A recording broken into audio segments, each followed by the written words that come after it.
Good evening, ladies and gentlemen, and welcome to Late Night Live number 53. What up, Marilyn? How's it going? Welcome. Ornamental Penmanship. Playtime today. No theme, no nothing. I just feel like writing. And that's what we're gonna do. I'm also... Hello, Oja Sweeney. How's it going?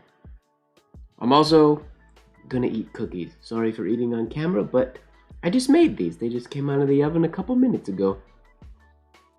And they are yummy.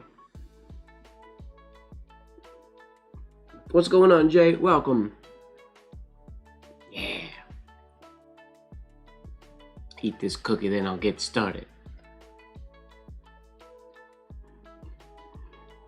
I don't know what made me want to make cookies right before the stream, but I had an impulse and I went with it. I figured if I was going to have a playtime, I gotta have a little snack to get things started.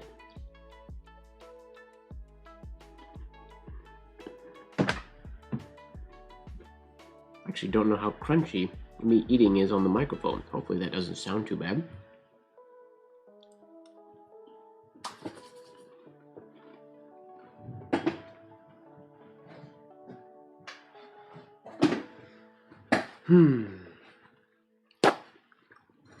Get some new paper towel today.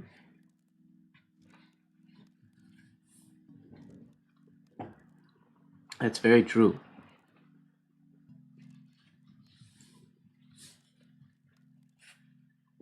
Okay, let's get to writing. I figure I'm gonna start with white ink again today. What kind of cookies? Just simple chocolate chip. These ones are pre-made dough. They're just Pillsbury chocolate chip cookies. Normally I don't buy cookies that often because I eat them way too fast. But when I do buy cookies, I buy the mini chocolate chip cookies from my grocery store. But they were sold out of all chocolate chip cookies in the bakery section the other day, and for some reason I was craving cookies, so I bought a tube of the Pillsbury cookie dough. So I've been making them a few at a time. Miss Assistant, how many did I make today?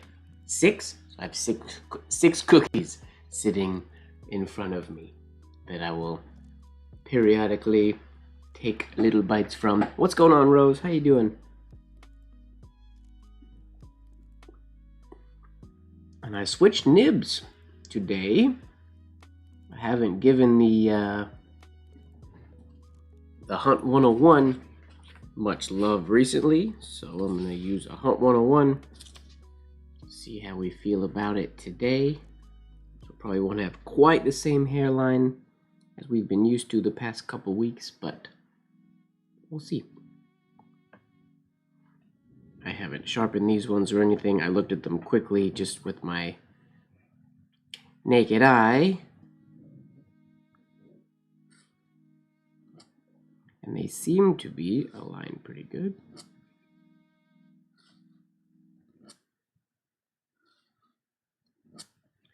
They're feeling all right.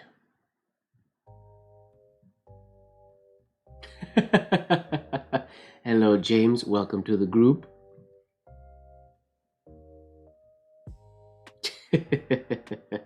This is the Cookies Addicted Anonymous, or Cookie Addicts Anonymous. Whoa. I can't talk, apparently, but that is, I'm definitely a cookie addicted individual and need to go to Cookie Addict Anonymous meetings. What up, Hody? Welcome. You gotta get yourself some cookies, Rose.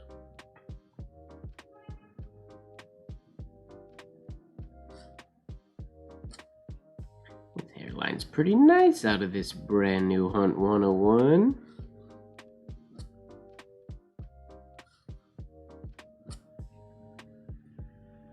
Pretty nice indeed.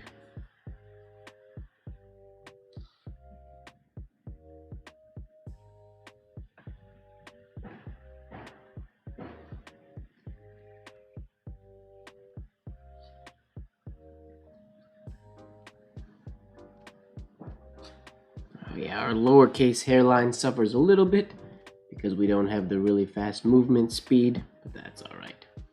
That's minor. What's up, Mohamed? How you doing, man?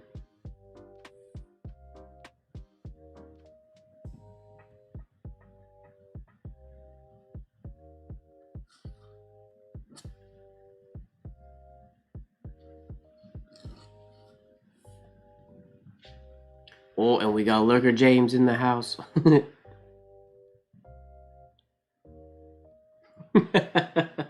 think that's just your nickname from now on. It's no longer, hey, James is here. It's, oh, Lurker James decided to make a comment.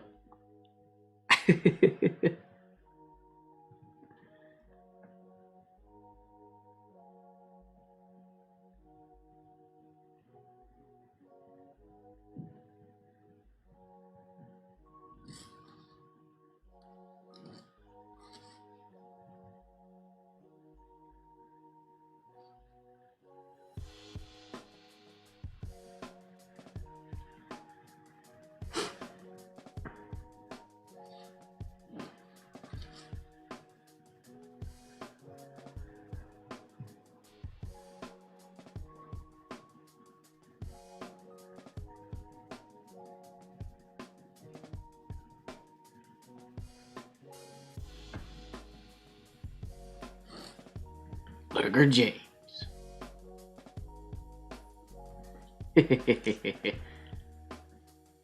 What up, Sierra? Or is it Ciara?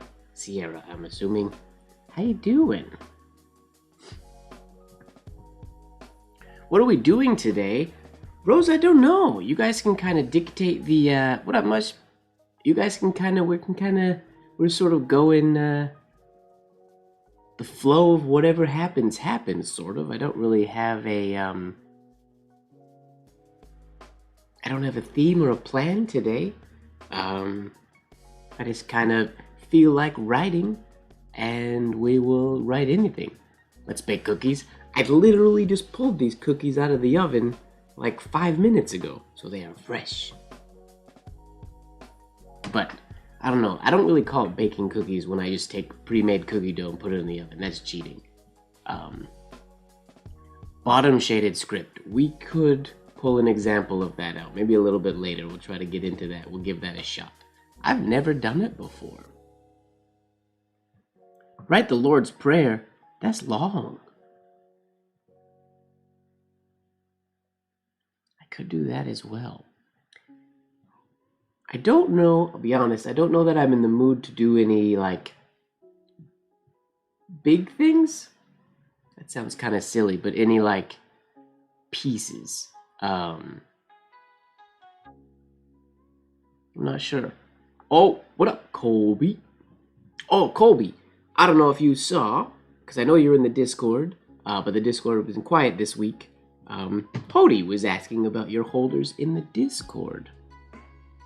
In the tools and supplies channel.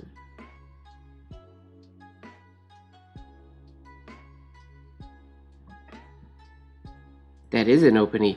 I don't know, James. It's not a, and it's a hunt. We got Hunt 101 hairlines too. We don't have Leonard Principle hairlines today. It feels weird to write any bigger than this for me most of the time.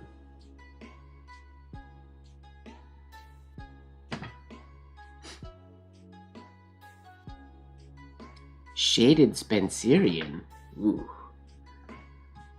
We could do a little bit of Shaded Spencerian, perhaps. As well. Yeah, we can kind of do a little bit of everything.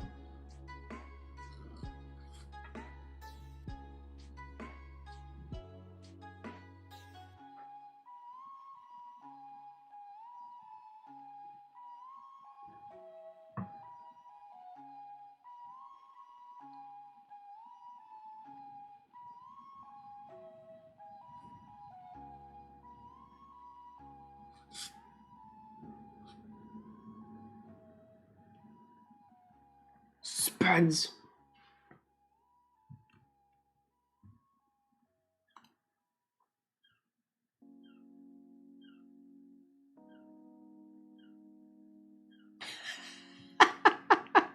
What up, Jessica? How's it going?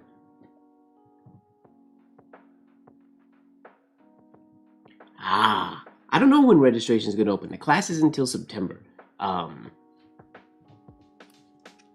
So I don't know when registration will open. I'll have to talk to Harvest about that in a little bit here.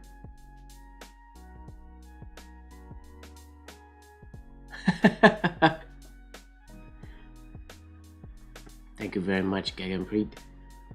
Appreciate that. Most of what I'm doing is, most of this anyways today is forearm movement, not necessarily a whole arm movement. I only really use whole arm movement when I'm doing large, really complicated signatures and whatnot. What up, Lori? Oh, we got a whole bunch of people in here today. Oh, does that mean you're gonna pour yourself a glass of wine or just Winnie? Hey, Jay, I'm cool with overeager. That works for me. It should be a really fun class. I'm excited for it. I like the style, and I don't write it enough, so I'm excited to teach it. Oh, nice, Jessica. Harvest is a very, very good teacher.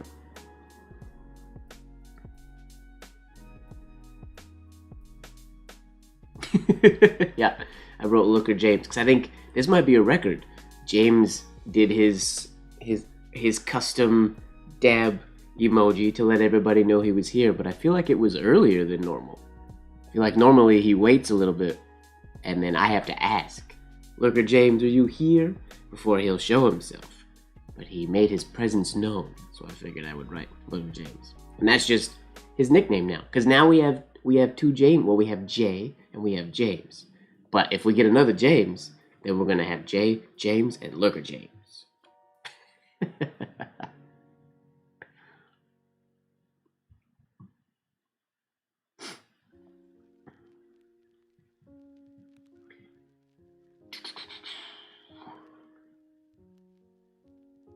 don't know what to write. I've dipped my nib like 18 times, and I haven't actually written anything since dipping it all those times. What to write? What to write?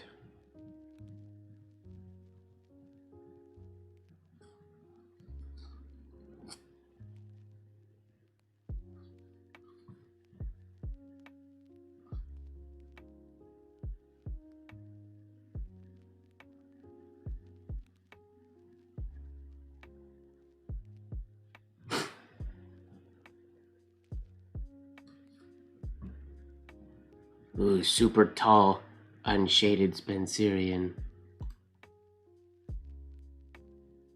Weird. For some reason,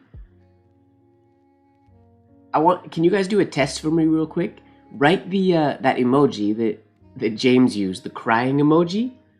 I feel like my spam bot is marking it's making me like allow Lurker James's messages today for some reason, and I wonder if it's that little, for some reason the crying emoji is blocked by my spam bot, which would be hilarious if that's the case. Yeah, see, Colby just wrote it, and it's, how do I allow it? That's hilarious.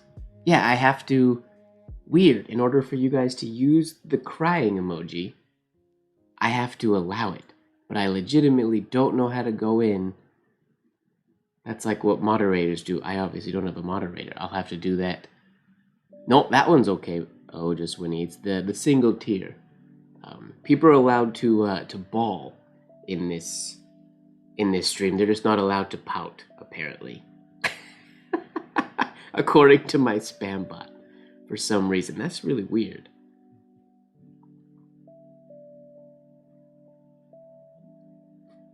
Whoops, missed. That's the worst, when you miss the target on your lowercase t.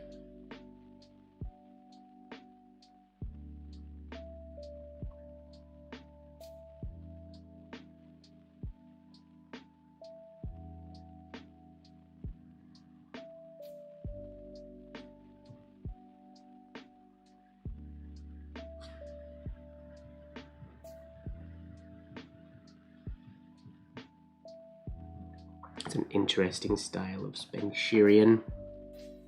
Unshaded, but tall and condensed. Looks kind of pretty. Looks kind of pretty.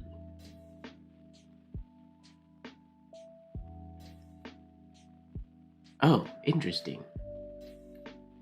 Oh, see when... Oh, see, so it's not that one. The one that Oja Swinney and that Lori just posted. So the one tear with a sad mouth is okay. But there's one with one tear and a smile that apparently isn't allowed. I think, is that what it... Yeah, it's a tear and a smile. Weird. I don't understand. Yep, see, there, Jay tried to use it. Can't use it. I gotta allow it.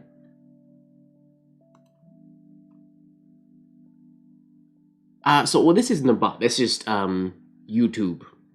It's just YouTube's spam control. There is a bot in here, but it doesn't do anything. It's the bot. It just lives in here because of the Stream Elephants notifications.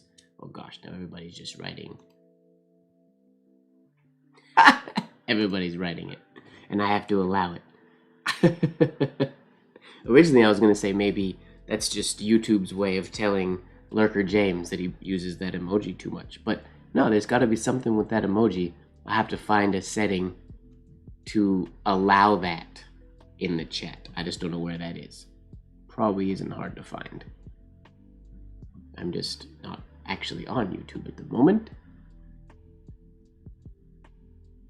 Ah, that could be why.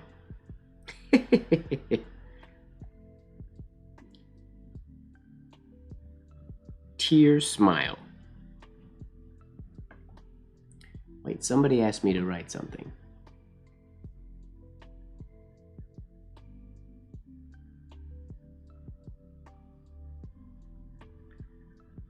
Ah, no. So, Mohamed, he suggested doing the T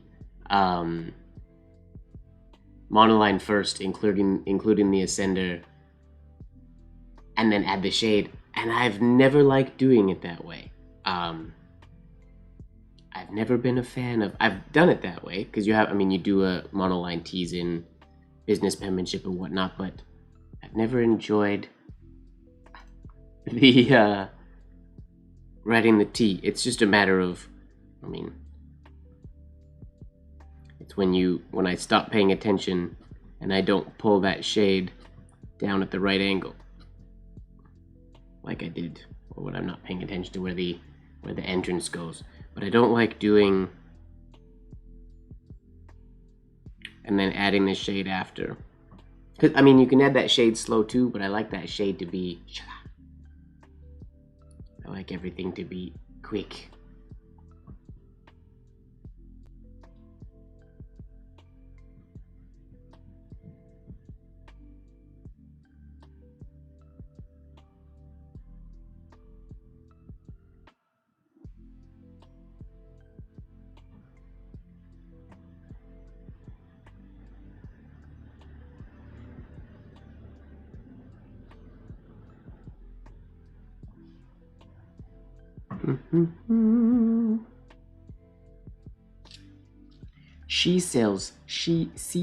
Wow, I can't even say it. She sells seashells by the seashore. Wonder if writing it feels as much of a tongue twister as saying it. How many spelling mistakes I'll make.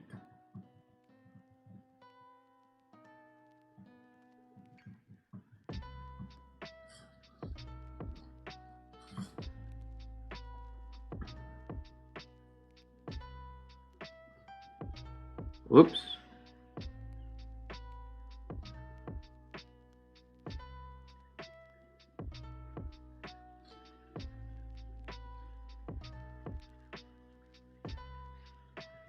She sells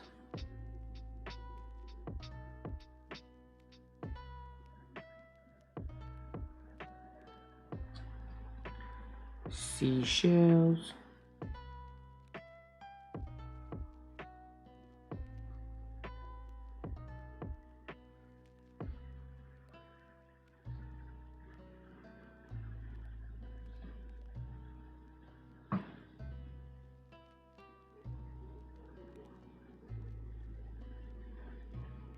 Ooh, that's a good question, James. Here, let me finish this, then we will see.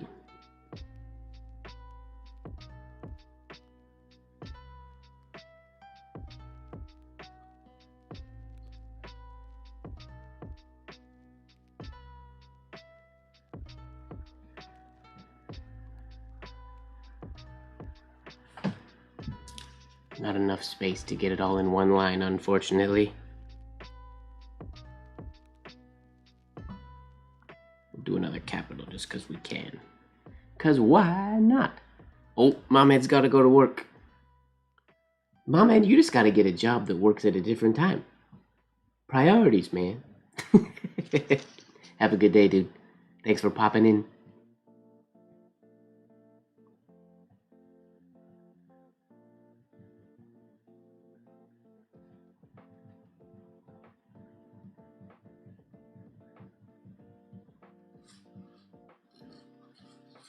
Whoops, that one didn't turn out quite as nice as the first one.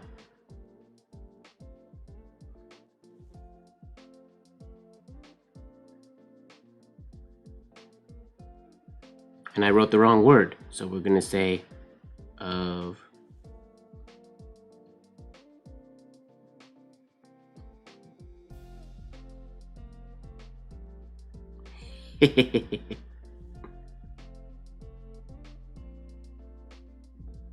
Whoops.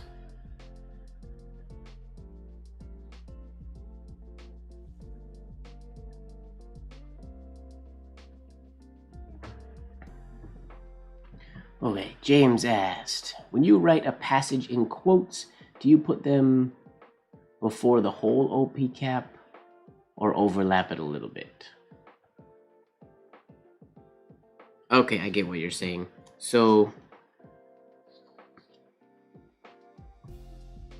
if I was writing like the word quotation,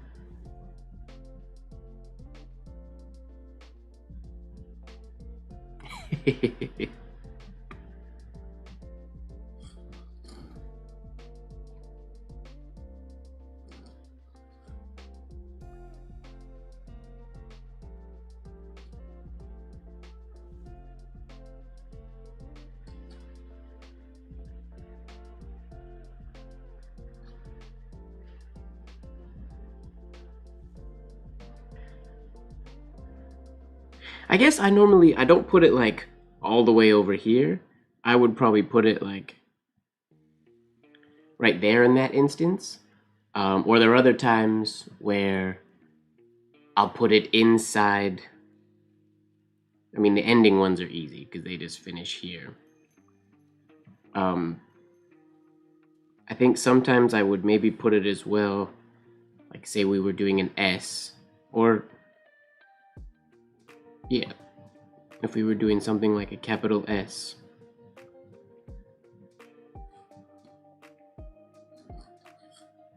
You could also potentially put it in here.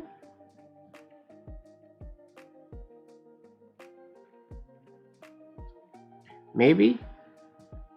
Would I do that? I definitely wouldn't put it all the way over here, I don't think. Maybe like in here? I really don't know. It's a good question.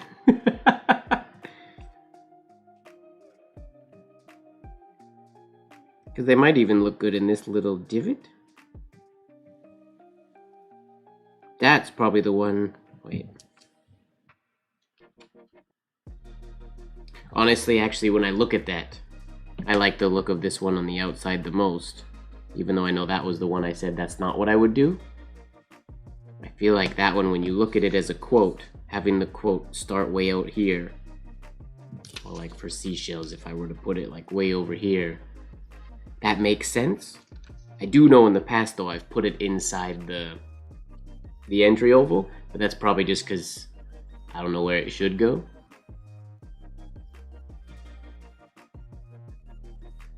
Betty bought some butter, but the butter was bitter, so she bought some better butter to make the bitter better butter. Ooh. Betty bought some butter, but the butter was bitter, so she bought some better butter to make the better butter bitter. To make the bitter butter better. There we go.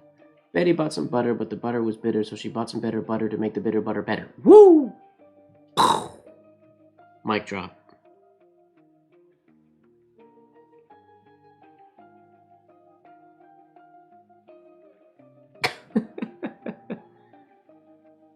Four open quotes. We're not going to close, no close quotations. It's going to be in, this is the quote for everything for the entire Late Night Live is all quote from now on. Yeah, yo. We could do a tongue twisters day. That's kind of fun. I never thought about doing that. What are some, so here we go. Here's a fun thing. Can we think of, so not like speaking tongue twisters, but if you imagine writing something, are there things that would make you mess up? So is there such thing as a penmanship tongue twister? Similar to, I've told the story before back in the day when I was writing my name and I got to M-I-C-H-A, and then I was focused on my last name, so that A turned into A-R-D, and then I went W-A-R-D. So that was, in that instance, it was like a penmanship tongue twister to me. But I wonder if there's other ones that would catch people.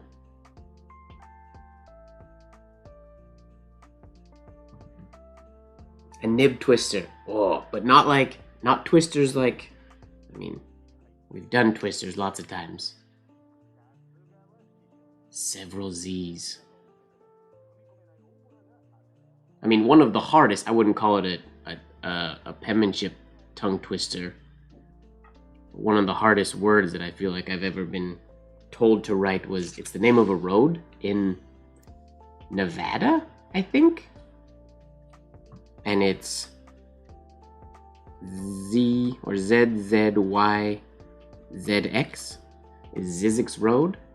I believe it's a road we cross or you drive past on the way from Los Angeles to Vegas. Zizix. And I remember as a challenge to see if you could do all those descenders and make them all look. Whoops. I didn't leave myself enough space. Because the Z obviously has a different descender, so getting the Z to look like the Y can be the challenge. So then to do ZZYZX is a challenge. Oh, Lurker James, you've never lived until you've had ketchup chips. Ketchup chips are amazing. I've never had ketchup Cheetos. I just really like ketchup chips, but that's also a Canada-only thing, I believe. I like regular, like ketchup Lay's. I've never had ketchup Cheetos. That might be good.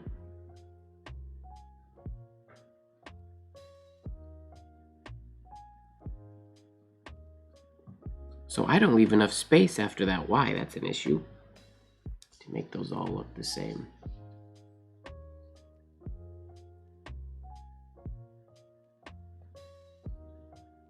Ketchup sandwiches? Is that just bread and ketchup? I've never had ketchup sandwiches. I've had ketchup on a sandwich, like ketchup on a fried egg sandwich or something like that.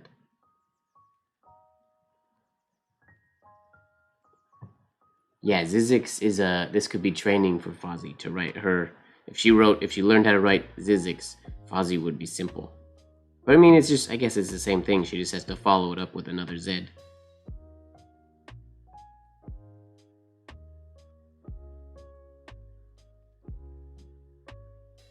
Whoops. And not another Y. The hard part is really getting, because the Y does not look like the Z, because the Z goes over to the right. So they're not supposed to match, which is why it's interesting trying to get them to tweak them all so that they do look good together. I mean, if I was actually writing it, if this was something in a like a document, or I was writing a letter and I had to write Zizix, I would probably write it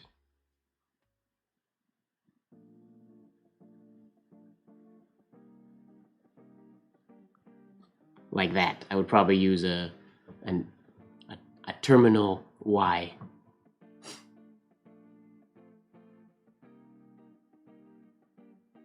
You would only eat ketchup sandwiches. That's so bizarre.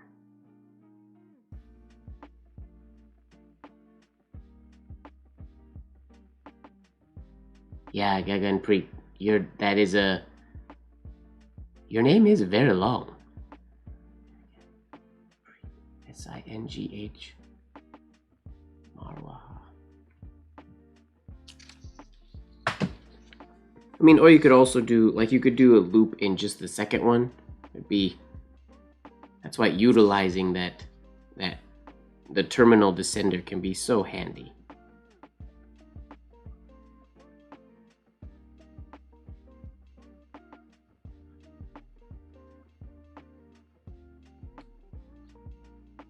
So that could also look relatively decent. It looks really cool if you can hit them all perfect, but the Z is just really tough. Actually, I just got another idea of what I've been using lately a lot. Oh, Mush is out of here. Bye, Mush. Have fun at work. Be safe. This one would look pretty good, I think.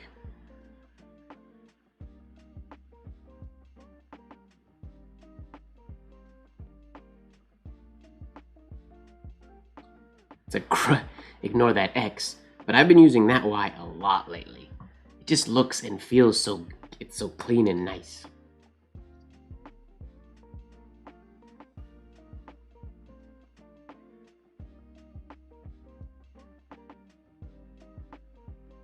What are you talking about, Colby?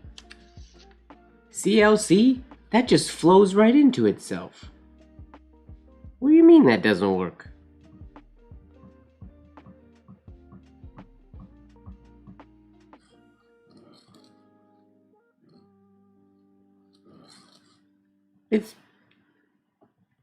How can we make that look even nicer?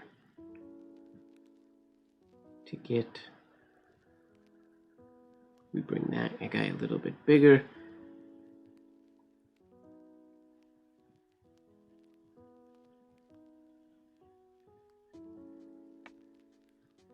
Who chopped the legs on that Y?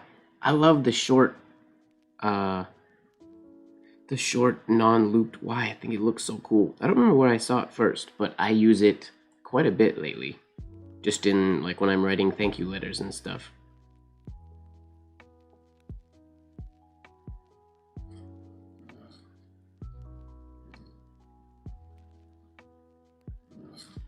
What you could also do, actually, I just realized. The L is a little weird. I won't deny that. It's this little loop in here.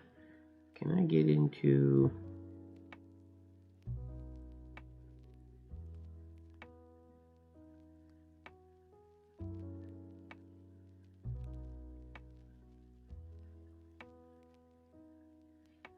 Okay, what if we extended it then?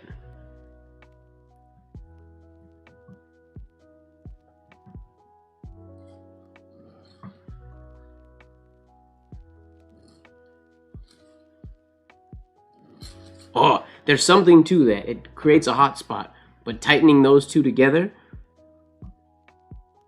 this could have a little bit more space in there, and then this would cut right through there. Could be cool. But tucking that L really close to the first C is kind of cool.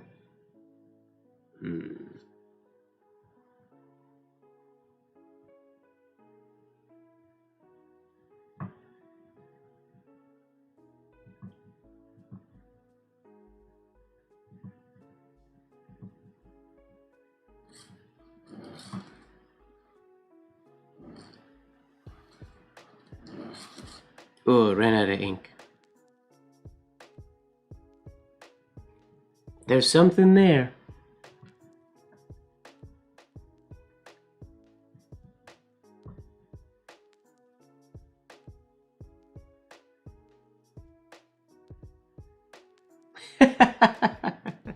It's what I do, James.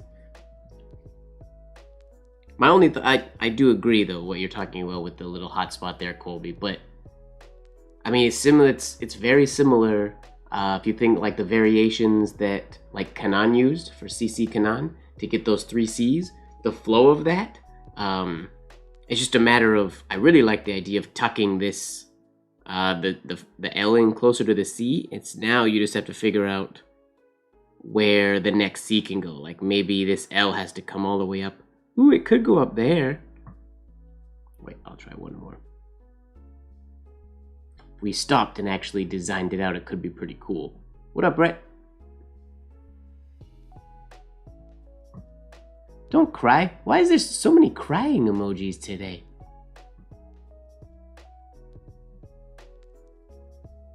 Okay.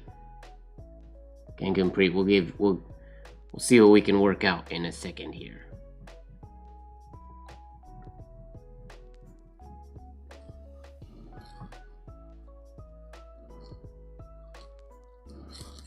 There, no more hotspot. I mean, obviously the ovals are whack, but everything has space there, and this could even come a little bit farther in here. And this would have a nicer compound curve on it, so it follows parallel to the top of that C. That will be potentially, probably, a cool design. Something to play with anyways. What up, John? Welcome.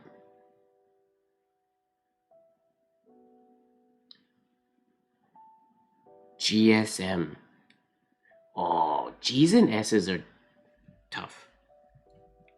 I'll agree with that totally.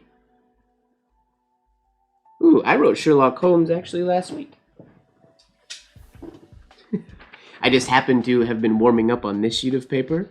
Brett, since you mentioned it, we were writing Sherlock Holmes' address last week for 221B Baker Street. I wrote Sherlock Holmes that way and also that way. It's funny that you asked that, because it's literally the only sheet of paper around me other than there's a stack behind me, but it's the only like loose piece of paper because it's what I was warming up on right before we got started, which is kind of funny, kind of ironic.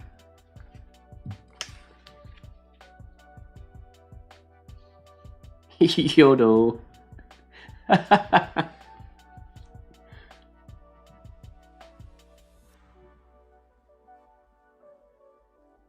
Uh-oh. Don't let your battery overheat, Jessica. If you're off to bed, sweet dreams when you get there. Have a pleasant evening and a wonderful morning tomorrow.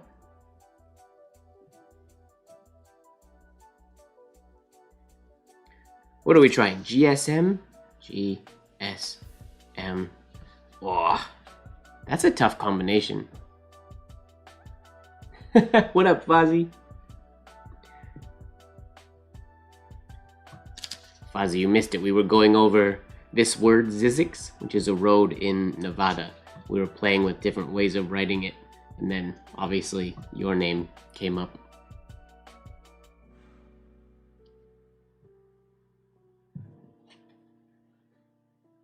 Yeah, Yodo is definitely the opposite of YOLO.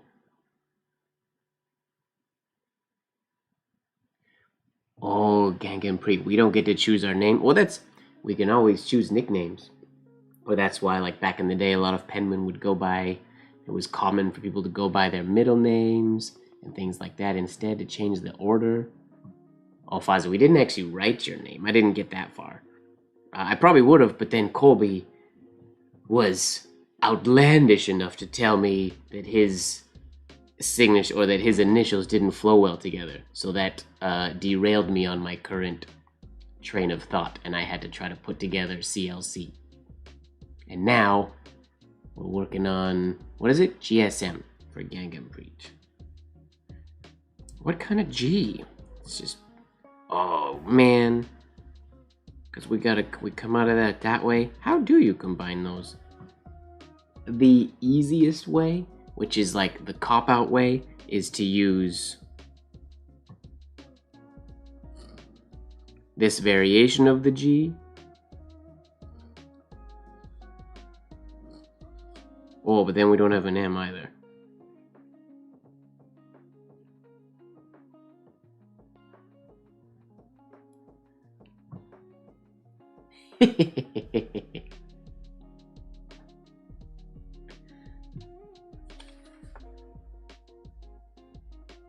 Fuzz.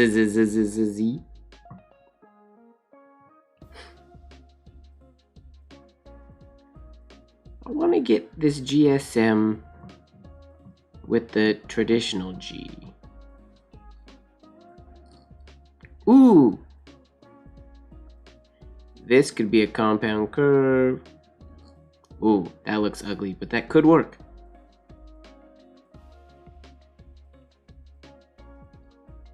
But then how the heck do you get the M?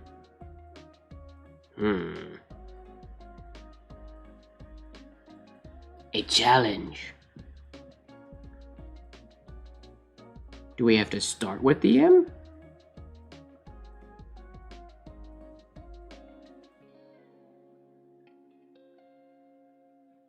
Or can we come out of the S?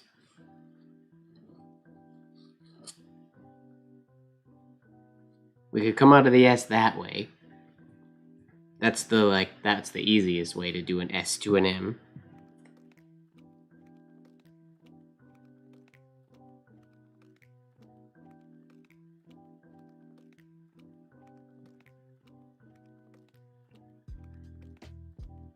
This is where we would use, I'm not going to use it here, but you could use Michael Sull's backwards S.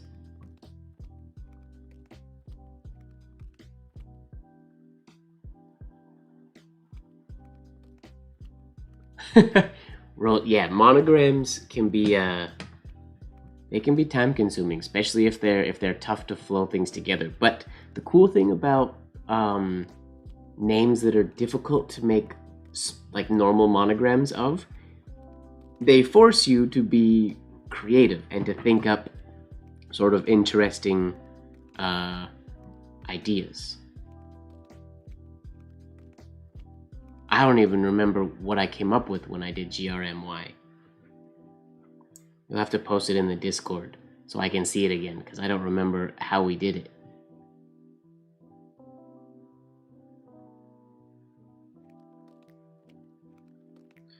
Okay, so here's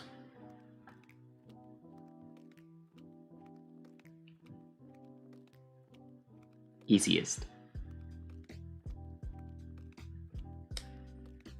If we want a 1, and it's also important to note that signatures and initials don't always, and many penmen didn't flow them all in one stroke. That's just like a fun challenge that I like to try to figure out, but oftentimes the designs aren't the best when we do it that way. But one way we can do an all one stroke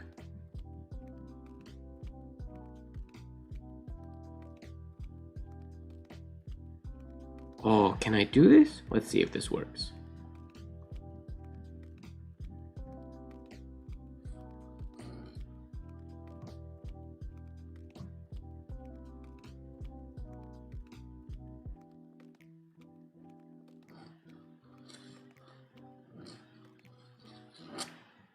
Ugh.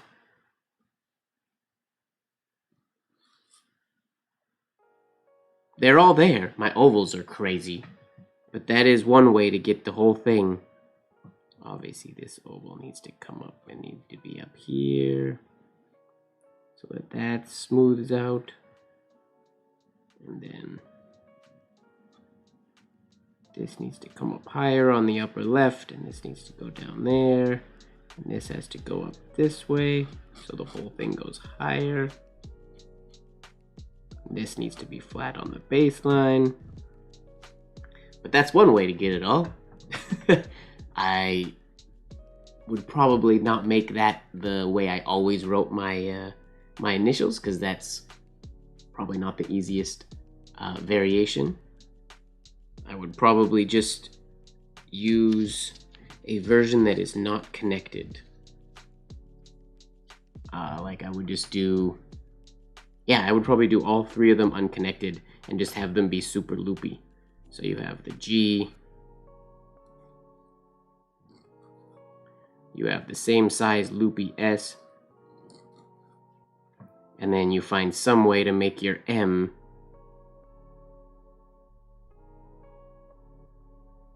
loopy as well.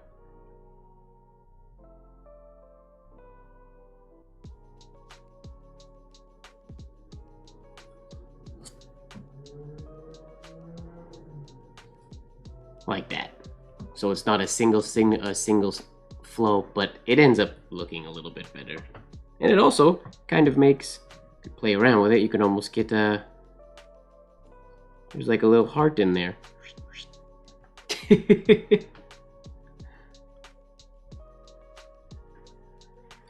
OP side quest, exactly. The problem though, James, is I get stuck on OP side quests, and that's pretty much all I do.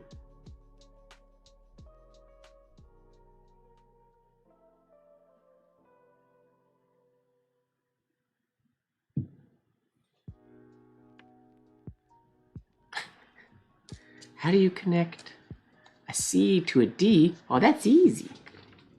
C to D is easy.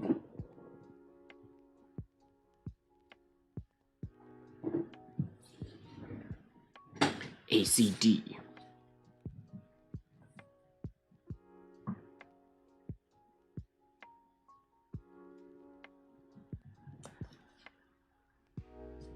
Oh, was there a bike? I didn't even hear. I wasn't paying attention.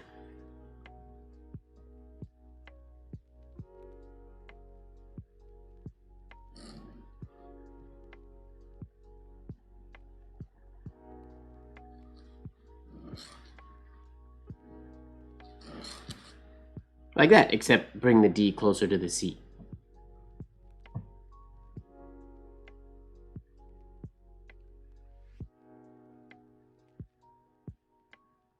Or we could do sort of like what we did with Colby, where instead of having this same little loop in here, obviously that little loop, you'd want it to come all the way to there. AC/DC.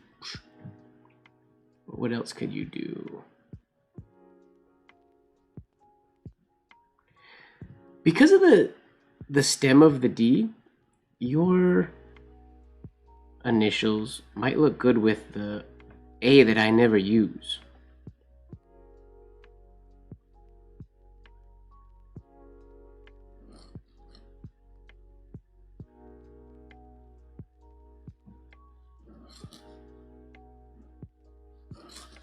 I ran out of ink, but that looks cool. And then you even have the cross of the A from the C. That's a cool... Shoot, I'm sad that I lost. And I ran out of ink there.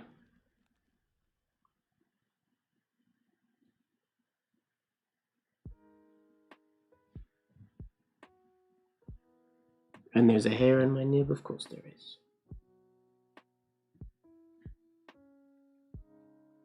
Cryptogram.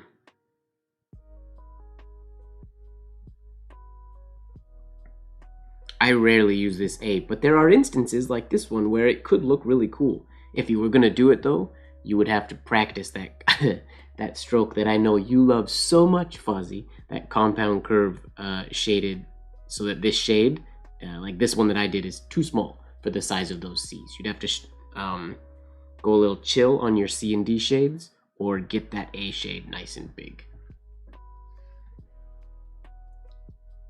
But it looks cool that way.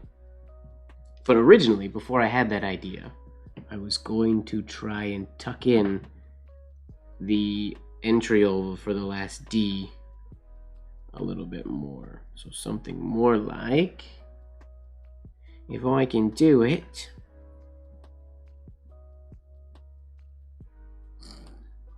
whoa, I forgot what letter I was doing and I just rounded that out completely at the bottom. Scratch that. Oh, and that one's too sharp, but oh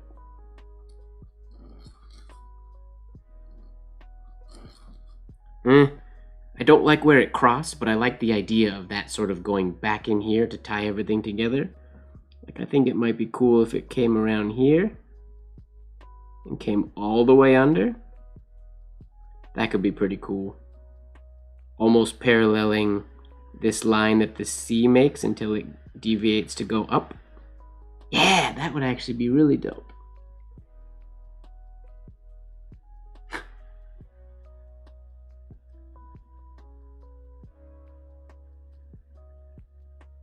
Ooh, Batwing script.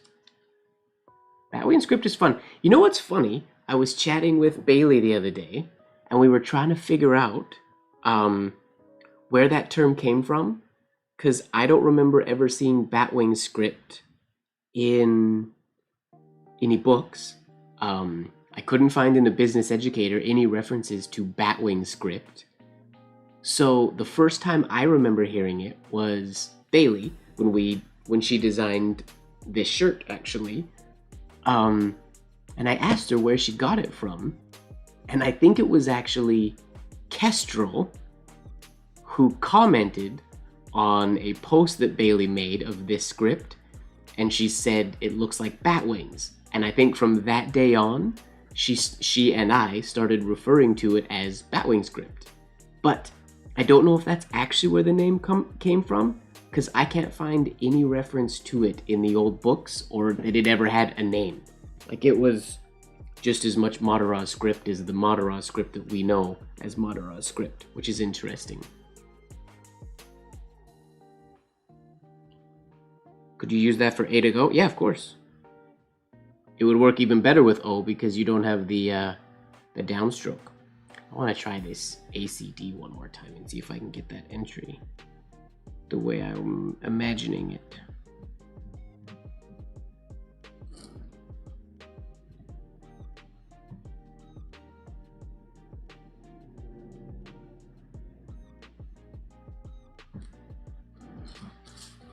Oh,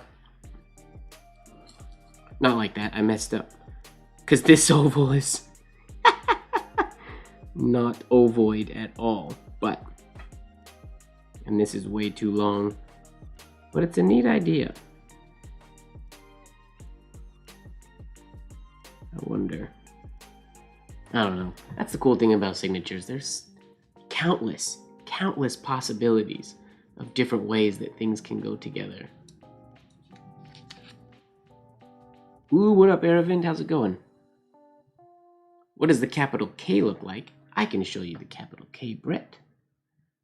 The K that I've been using lately looks a little something like this. The cool thing about the K is there was different ways that people shaded the second stroke.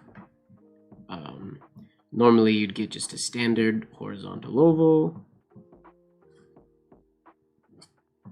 with a compound curve with a shade like so, and sometimes you go all the way through, but you see what happened. I pulled ink there and it's not like a smooth oval, so a lot of penmen would have that that little oval just stay on the right side of the stem.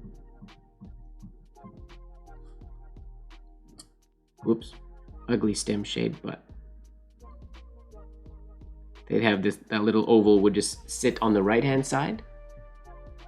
And then the one that I've been doing lately, instead of doing like a stem shade, it's the one stroke, or the one instance in Ornamental Penmanship where I utilize the copper plate compound or shaded compound curve, or the universal line of beauty.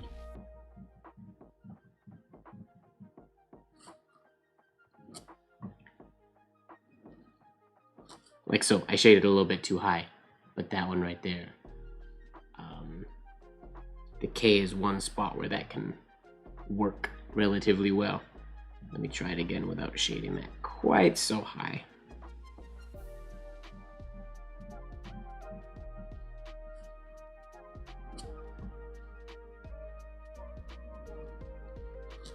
That's better.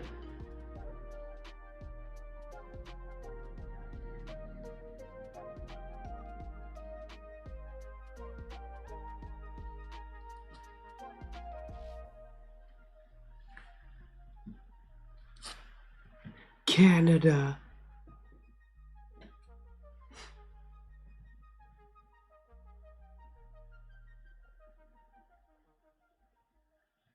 Which is very interesting, Fozzie. That you can do it on a K but not on an R. It must be something about the direct oval that throws you off.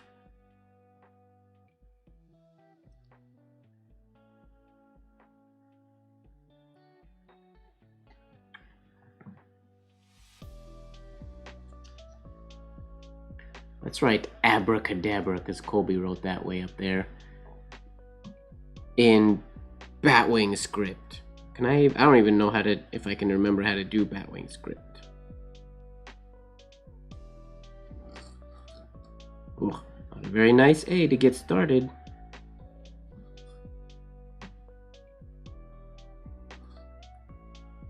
Whoops.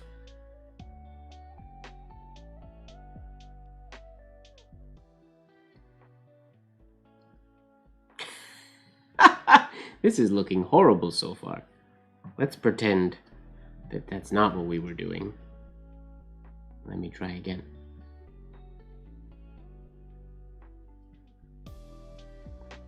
Because I think, if I remember correctly,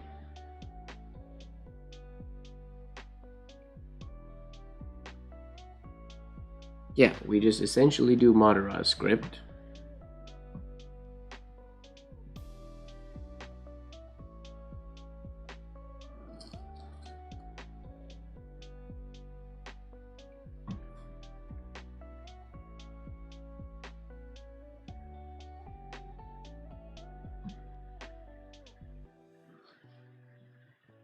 What is going on with my... That's the worst ascender ever. Oh well. And then it's supposed to be a B. Gosh. I just can't write anything. I'm going to try a third time because I can't write today. That's terrible. Why can't I get past that B?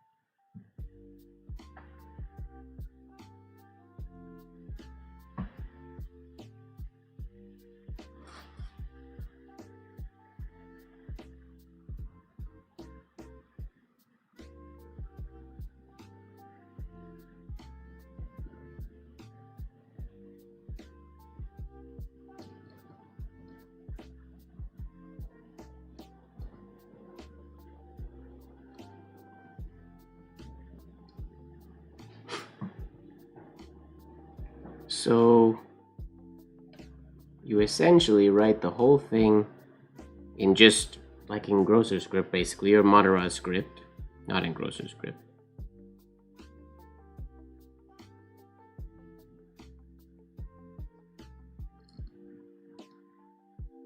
My lowercase letters are getting way bigger.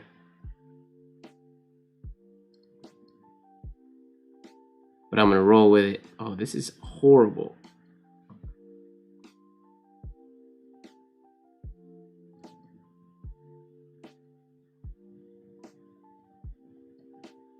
Maybe I just have to keep getting them bigger and bigger. That's what we'll do. They'll keep growing.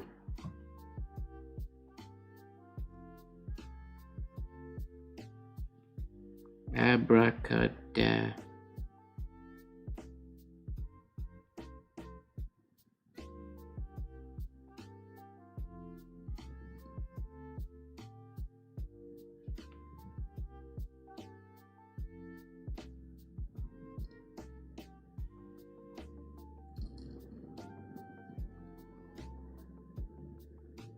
There.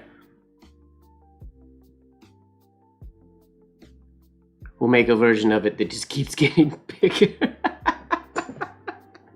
Which is ridiculous. There. But it may work. And then comes the... Nice, James. Way to make the obvious joke. Okay, now we basically, you take every down curve here,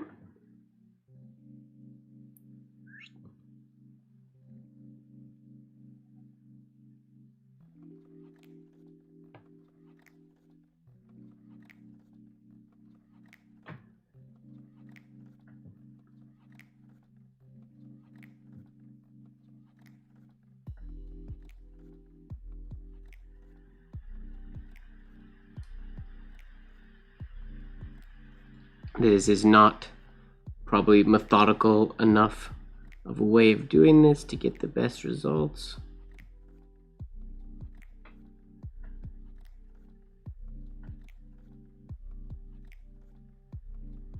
But you do that, and then you fill it in. Coca-Cola script is what I would imagine more people call it. I'm pretty sure the only people that call it Batwing are people that heard Bailey call it Batwing, and that's where I got it from. And then people have heard me say it for years. It's what I've just called it. But I'm pretty certain it's not actually called that. It was never actually referred to as that.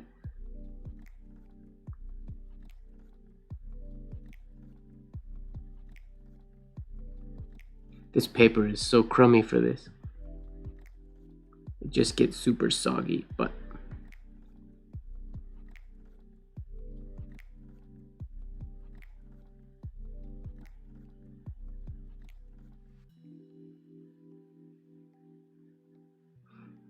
and then he also extended to make his A super chunky.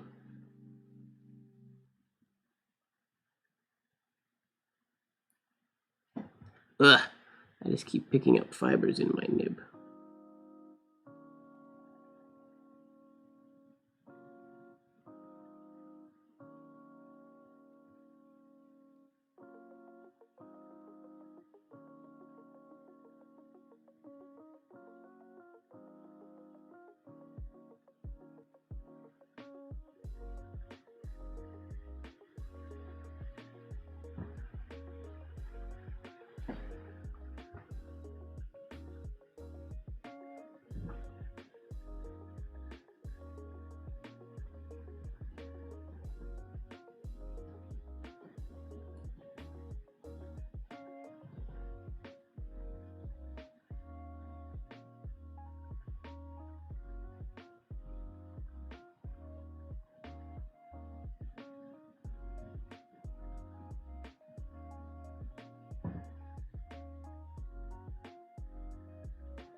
Sorry if I'm not paying the most attention to chat right now. I just want to finish filling this in real quick, and then I'll come back, see what y'all are talking about.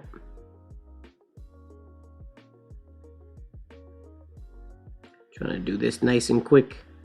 This is the quick and dirty MrMGWard's Batwing script.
And there you have essentially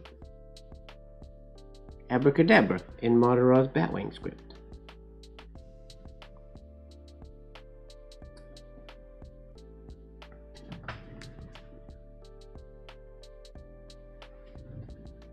But there was so many variations in when he did it. Yeah, for this, I mean, obviously everything should have been the same size. For this design, the A is not good enough, and you got to use better paper. That does. I mean, this is the crappiest of the crappy paper. But that's like Hody. That's how MrMGWard would have done it. The writing would have been like all of his writing, and then when you do the drawing, the filling in the shades and stuff is all just drawing. And then if he would do letters like a lowercase n or something, we didn't have any, interestingly, in Abracadabra. But if there was an N,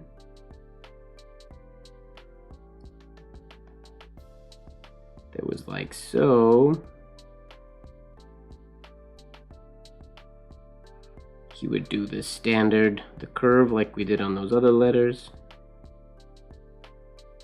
And then he would do this thing where this came out here and then came down at like an interesting angle.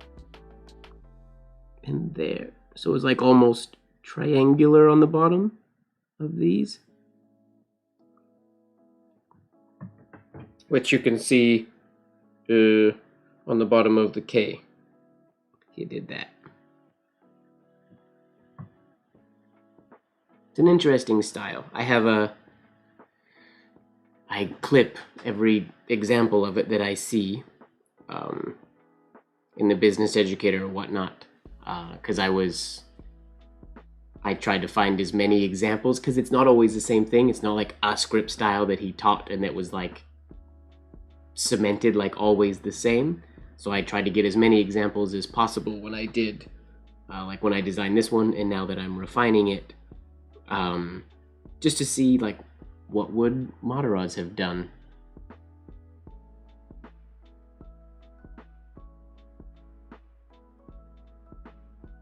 But it's a pretty cool script. Alright, I'm gonna have a cookie break. Oh, my cookies aren't warm anymore, I forgot.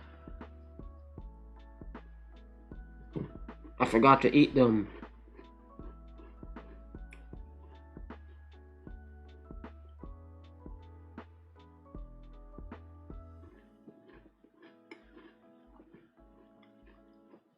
James, I could share it. Most of it's in the Mataraz book already.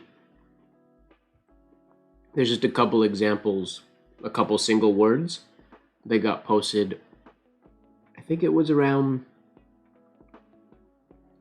They posted a lot of them around the time that Mataraz passed away. There was a ton of Mataraz in the magazine.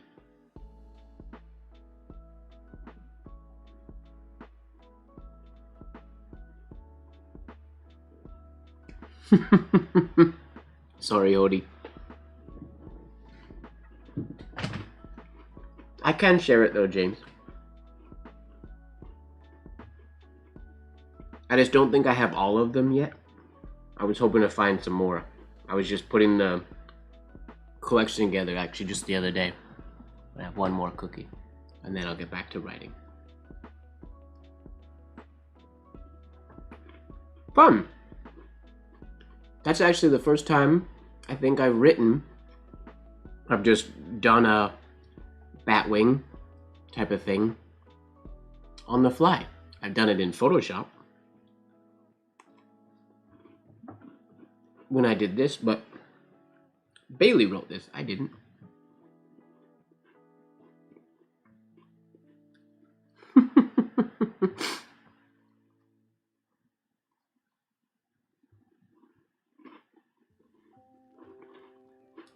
That sounds like an awesome snack, Colby. Sorry to eat cookies on stream, everybody. I didn't really think about the fact that I'd be eating on stream when I decided to make cookies right before the stream. I have no idea what a mukbang is.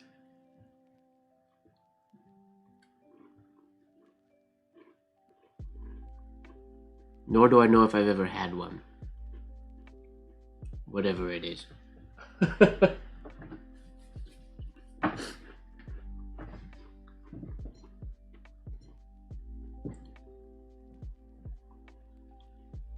Mm. 1 a.m. is maybe a little late for snacking. Unless you stay up till like 3 or 4, then you're fine.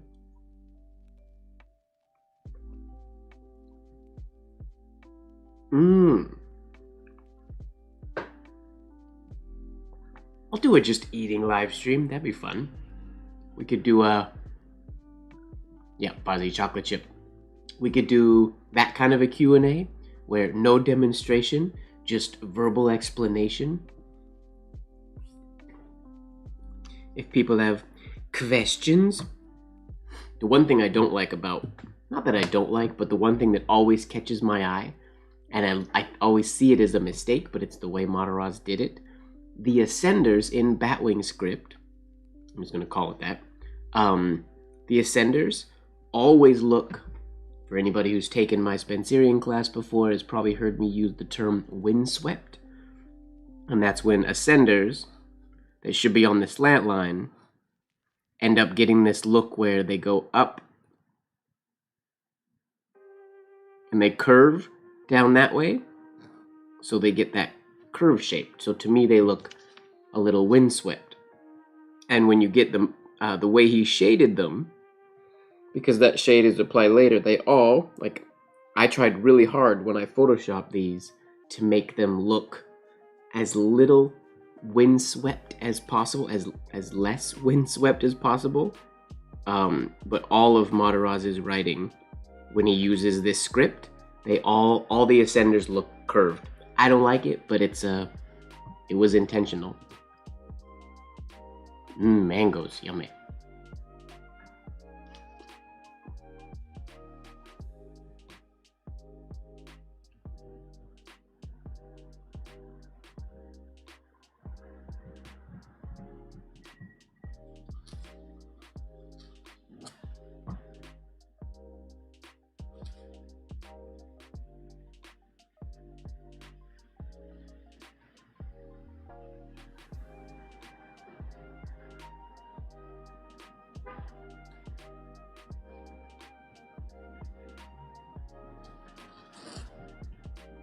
Mangoes.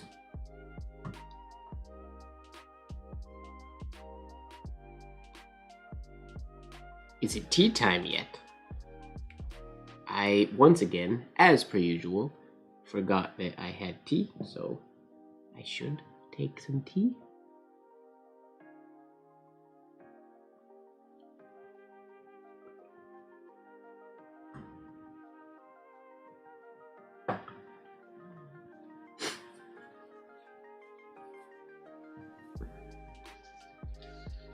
Mangoes with sticky rice.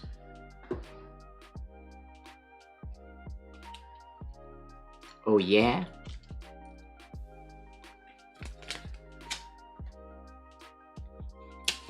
What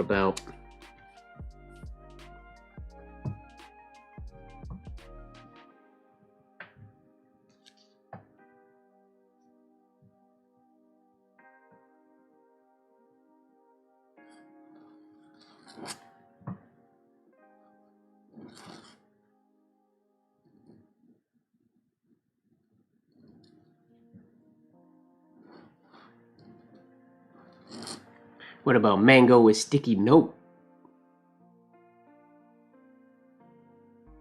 Maybe that's not funny. It's funny to me.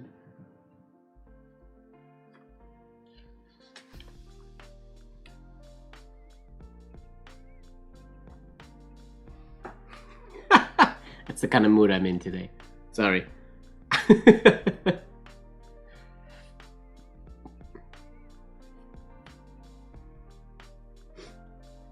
Okay. Note to self.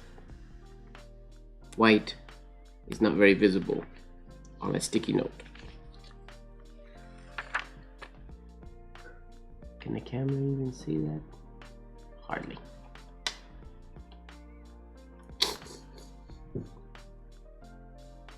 Bad jokes are the best jokes.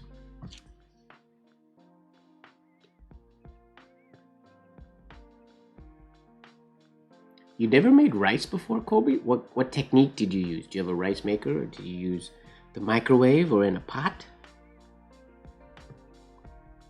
I wish I had a Japanese rice cooker. I gotta get one of those one day. Although I don't eat a lot of rice anymore, now that I think about it. When I make rice at home, I usually just use cauliflower.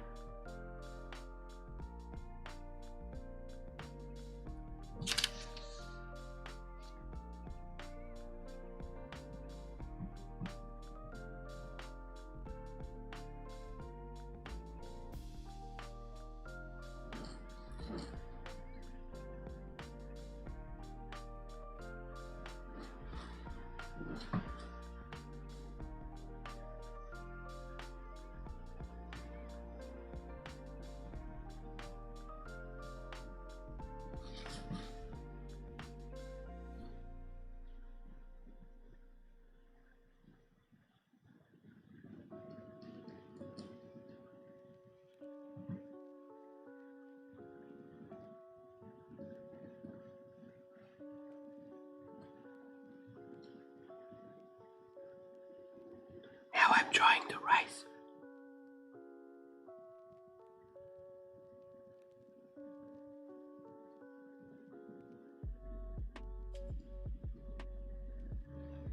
There's my rice bowl.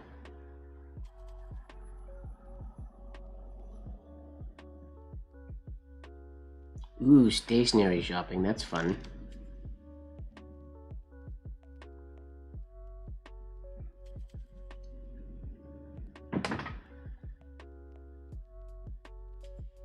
Wait, Fozzie, what's the middle finger method?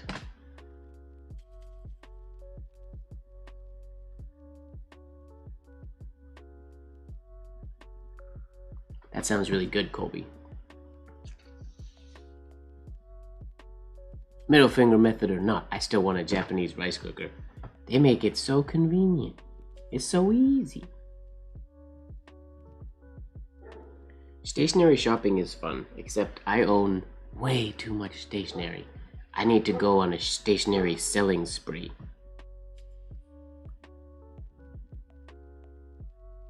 Stationery for sale.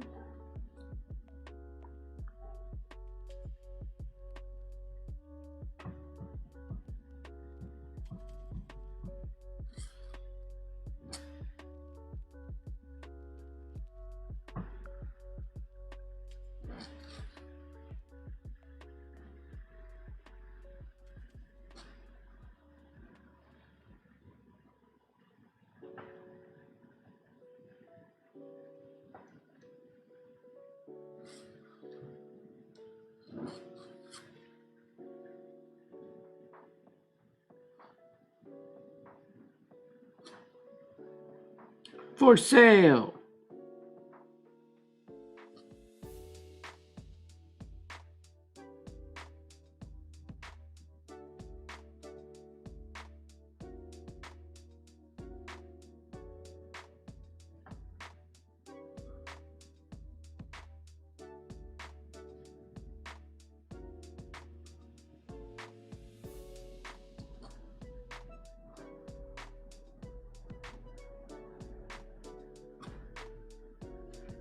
Slightly.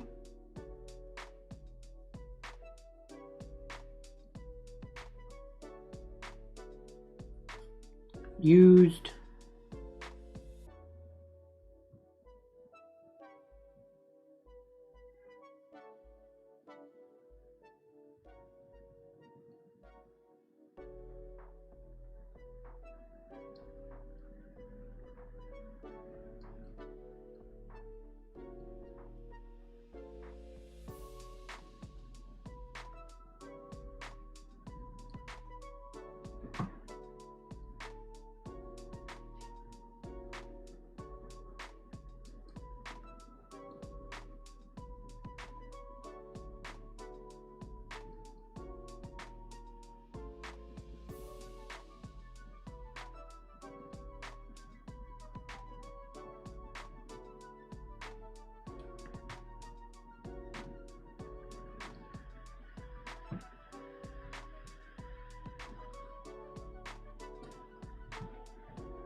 Slightly used. Oops, I did that out of camera.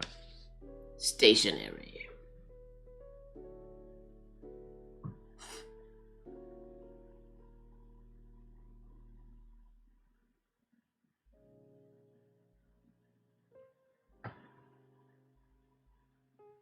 Destashing.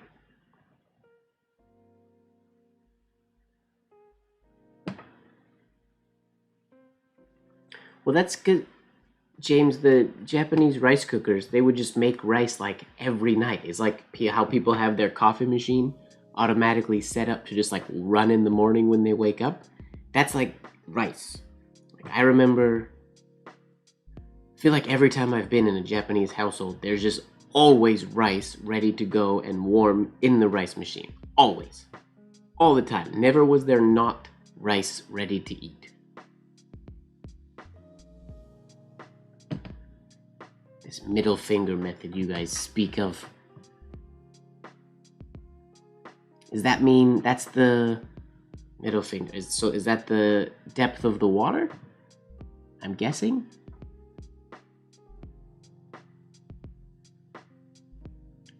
first knuckle of your middle finger. Then how much rice? Second knuckle?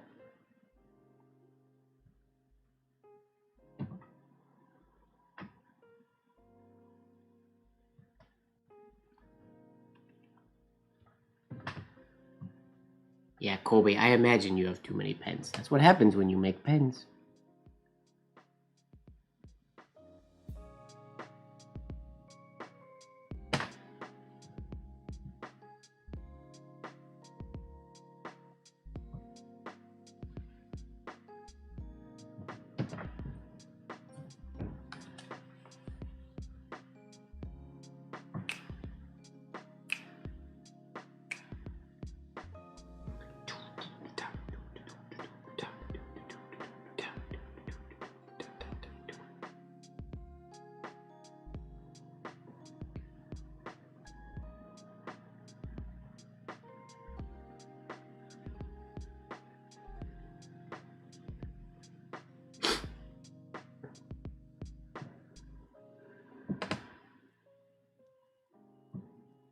Whatever amount of rice?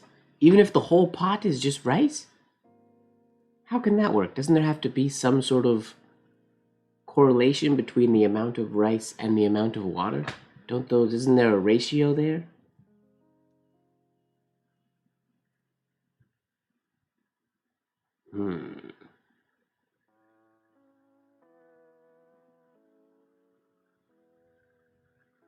Oh, tip of your finger is on the... Interesting. Doesn't then what if I'm using a pot that's 3 feet wide? Because such things exist. Then it wouldn't work. Would it? Maybe it would. It probably would.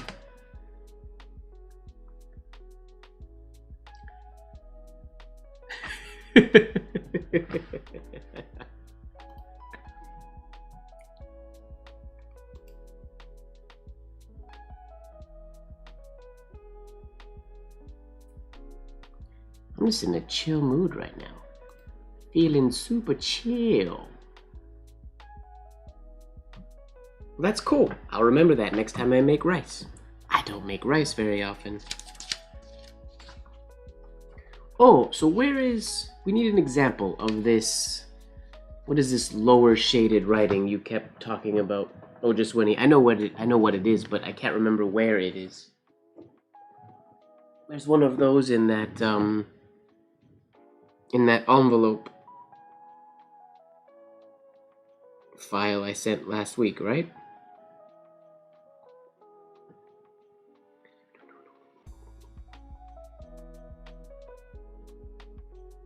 See if I can find it. I know there's lots of examples of it, I just can't remember where they are.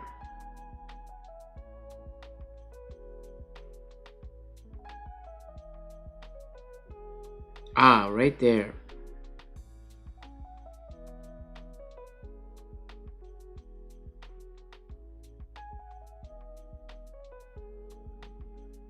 That. So bizarre. The weirdest part about this style of writing to me is the N's and the M's. Because it's back slanted. I think sometimes it was written totally vertical. But it's back slanted.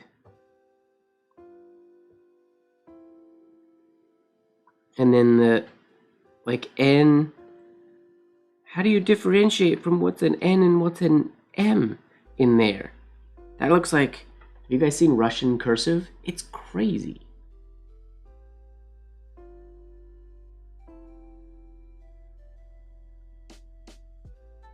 Oh, did I spell stationary wrong? Ugh.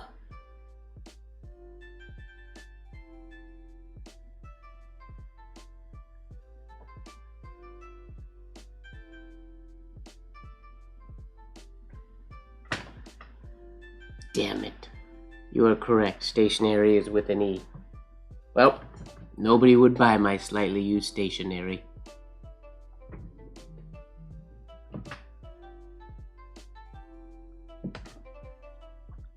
Okay, so how does this work? Ideally, now, I'll let you know where my brain is at. Oh, this one, he said she sent an exemplar as well. Let's see what that one looks like. Ah.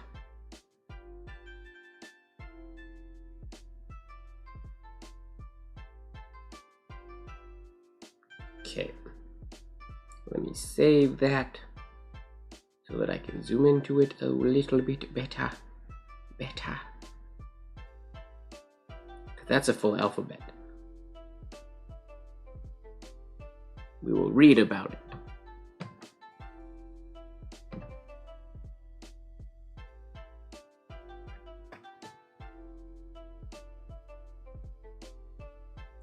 Who's this by? Miss Nora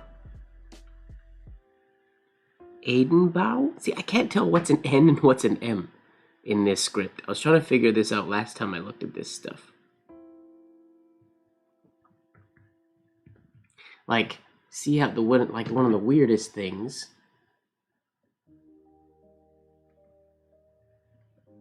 The H looks like an LI.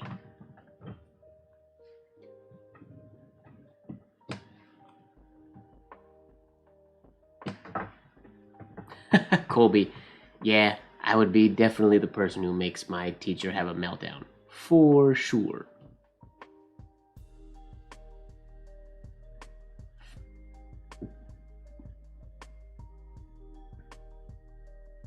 Yeah, this one is a little different than the that's okay. I mean, but they were all kind of different as well. Like, I was looking at one the other day where, like, these ones, you can see, like, it's like this is a hard stop there. I've seen versions where the whole thing is also rounded, like there's no like that's how they differentiated between what up, Brolin? Between the I and, say, an M or an N. Here, like, it's sharp, so that to me reads as an I, where they would go and it was like a rounded curve rather than a sharp point, and that's when you knew it was either an H, an N, or an M. To my understanding, anyways. Because,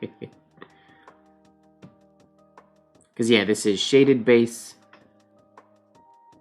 eccentric penmanship. Shaded base, eccentric penmanship. But, like, I guess, is this space slightly wider so that I know that that is an N and that's an M, and that's not an M and that's not an N? Like, what? But then that space isn't the... Ugh. Like, this looks like ship. Slip or slup. Wait, you guys can't see that. Slip. This says slip or slup. And they forgot to dot the one I. It's so weird. Slip, slup. But I guess you do it this way. Now, it is cool. Now the question is, I'm pretty sure you do this hairline and draw in that shade, but that's less fun. I want to do it all at once. I don't know if that's possible. Maybe it must be possible. But I like the idea of doing it all at once.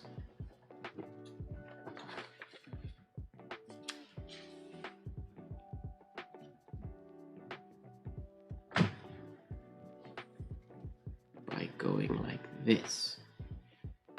How did anybody watch Nina's video? Nina did a video on this not too long ago, didn't she? Whoa.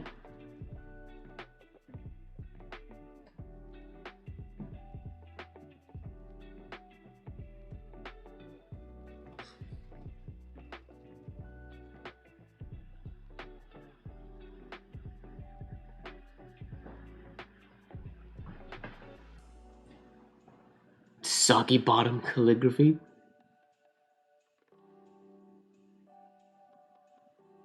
No, but I think I bet you we could make like a more modern version of this that is more legible today, and the idea could work. Now the question is, let's say I just do some dips. Sorry, I don't know what angle I want my pen to be at here.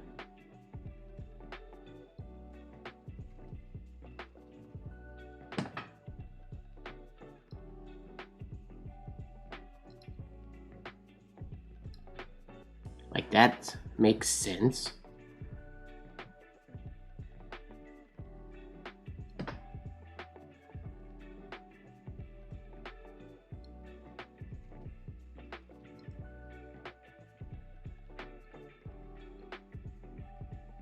How did they do the E? Okay.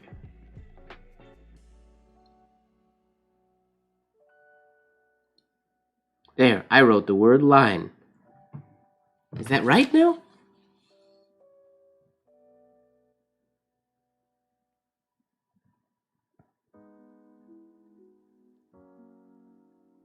That actually looks pretty cool.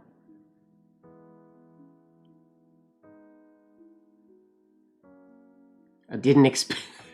I'll be honest with you. I didn't expect the first attempt to actually look decent.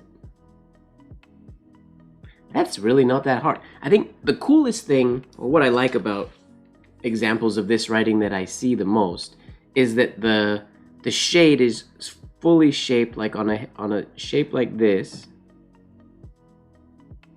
Those are crazy wonky shaped. But the shade itself is fully like almost flat here.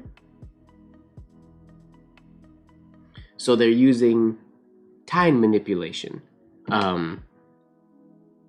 They maybe would use a straight pen. What kind of an angle would a straight pen put me at? Would I prefer a straight pen? I feel like I would prefer... Oh, the straight pen might even be better then for that. Okay, let's try a straight pen with this same nib.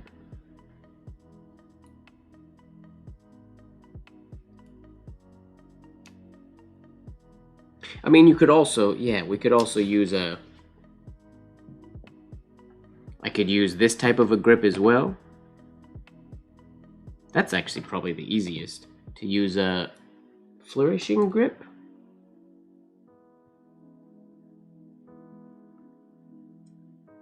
Maybe? With a straight pen? Totes. Totes my goats, bruh. Maybe, oh, I never use straight pens. They feel weird.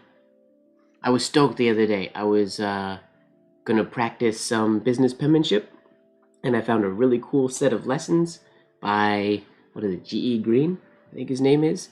And in the lessons, he specifically says, well, I do everything with an oblique holder, but it's easier for a beginner to do it with a straight pen.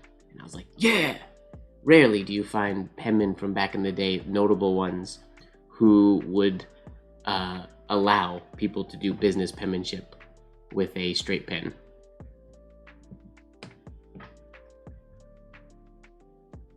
I might actually prefer the way I had it in the oblique. Wait, let's see how this works first.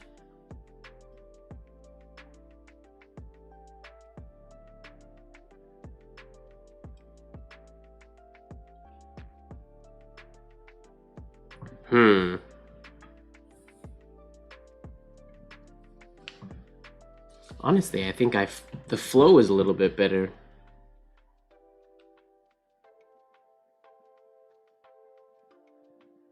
The other way. There was probably a specific way that they did it, but I think for me, I liked the way it felt with the oblique holder, the very first way.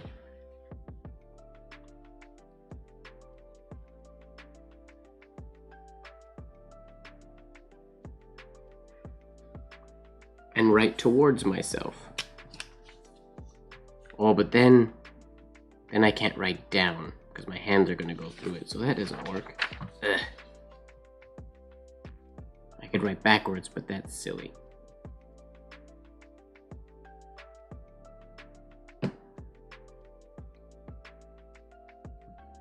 I don't think I'm going to like it this way.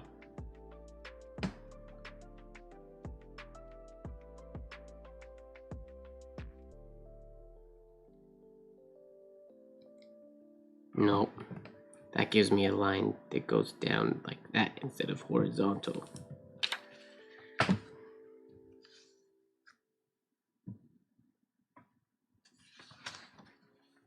I don't have a holder that puts my nib at that angle. But obviously, everybody who wrote it this way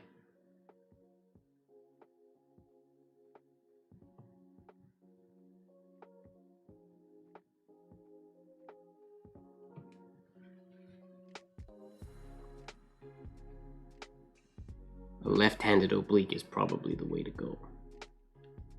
But I don't have one of those. So I guess I have to use the straight pen with a flourishing grip.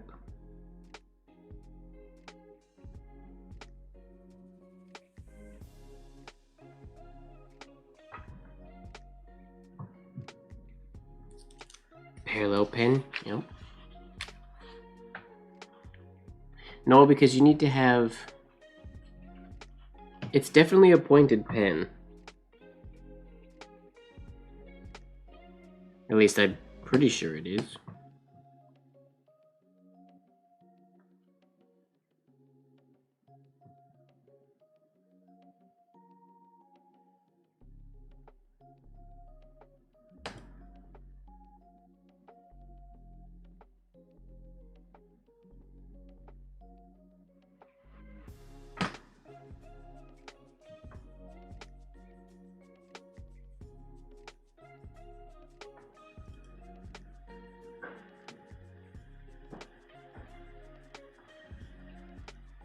How? Is that how to do an O? M-O. It is how you do an O. Interesting.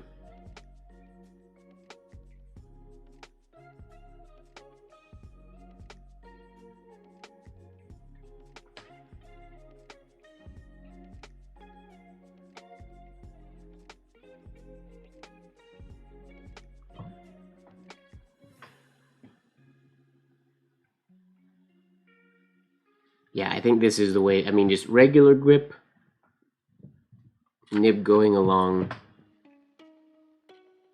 I would guess this is how what they used.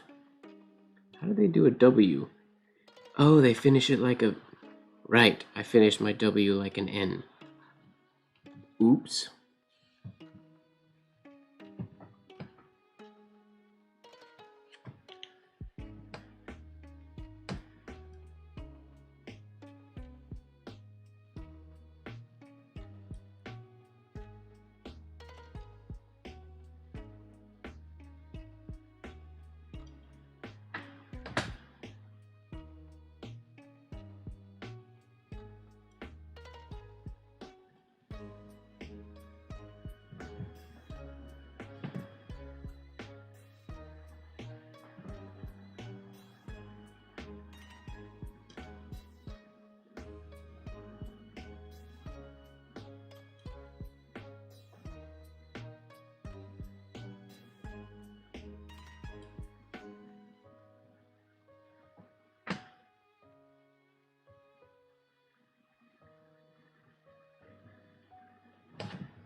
You gotta look at every letter every time I write it.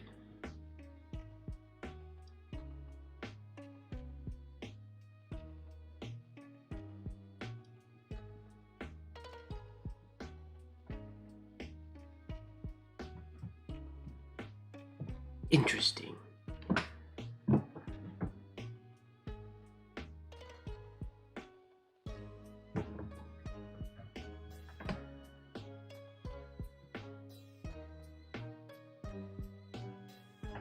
This is interesting.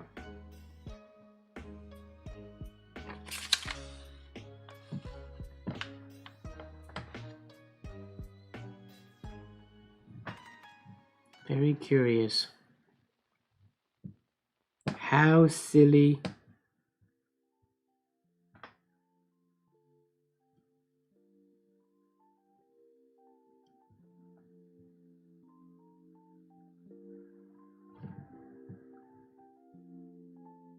Oh.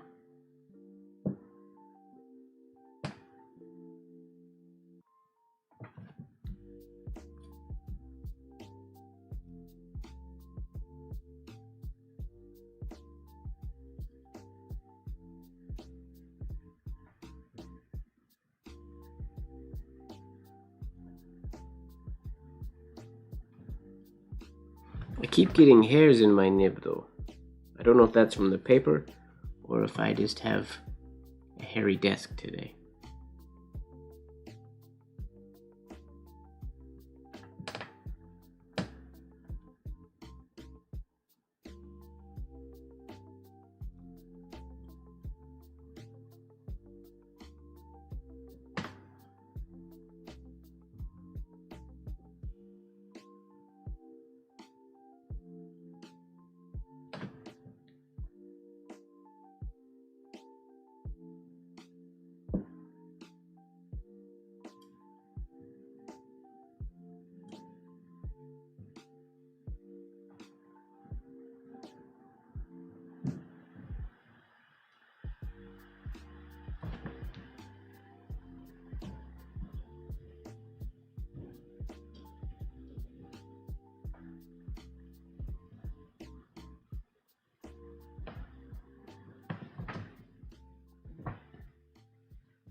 What you gotta do, so with bleed proof white, what you gotta do, Colby, is get the proper mix into and put it in a separate jar so you can stir just that whole jar up, and then make sure every time you open the lid, one of the best habits you can get into with any ink, but specifically with white inks, is wiping the edge of your jar and the inside of the lid every time you open the lid. And it'll make your life, those just like few seconds that takes will make your life so much better.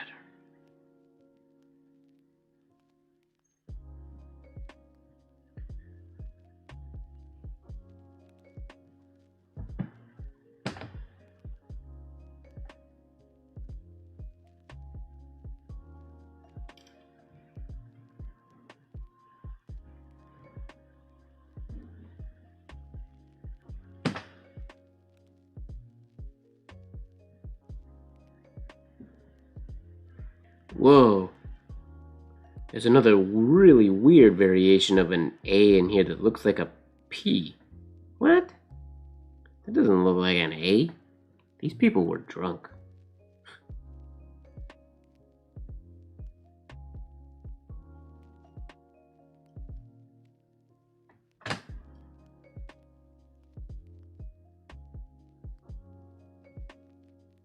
In what world is that an A? It looks like an R. That's... Yep, nope. Don't like that one.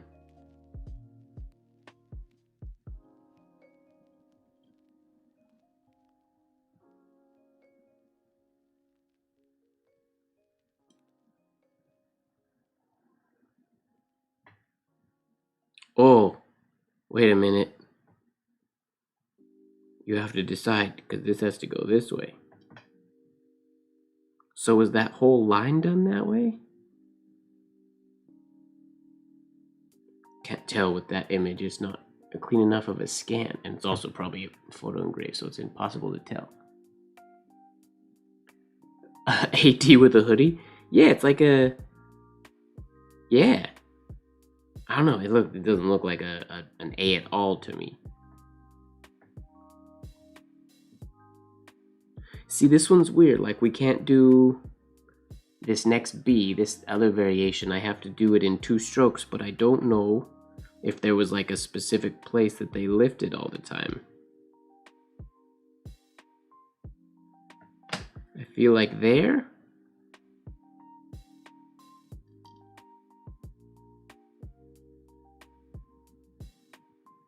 I didn't match up very well, but that's impossible to do that all in 1 stroke. Oh, the C is very vertical. Basically, this looks like an L.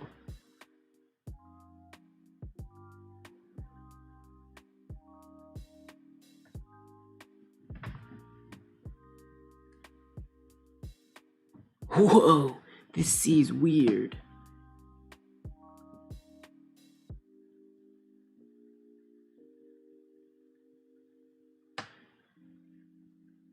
Whoops, I made that way too round on the bottom.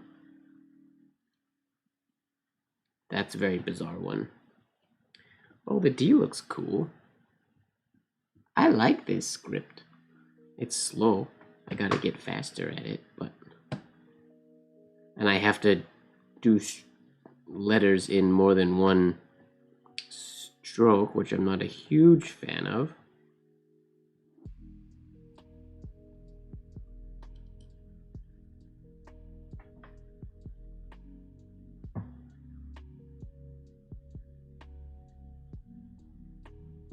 That's a really crappy shape D, but...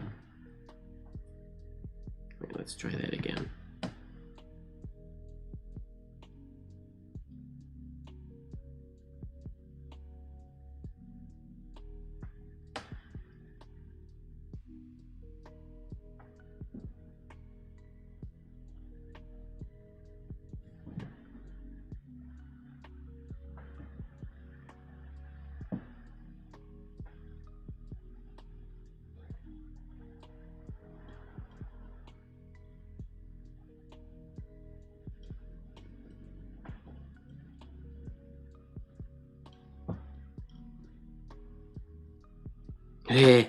Nope, that was no good.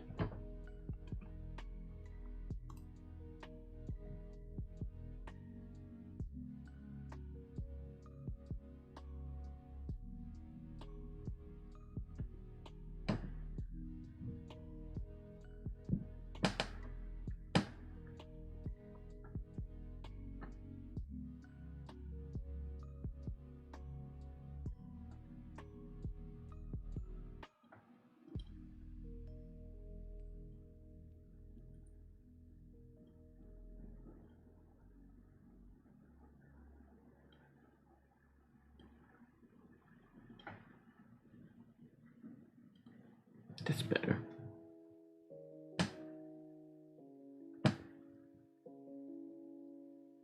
Oh, I keep writing bigger and bigger. Oopsies.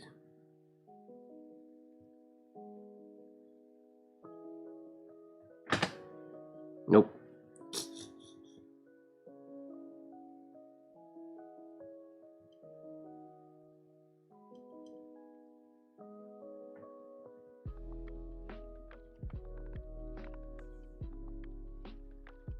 Interesting. Ooh, I like this last E the best.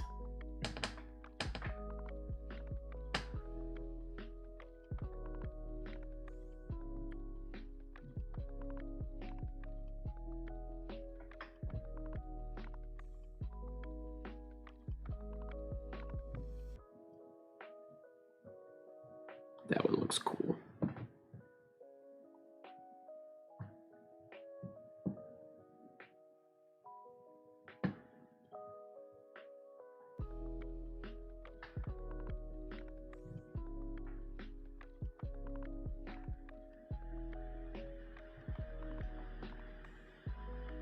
Ooh, I shaded that last line wrong.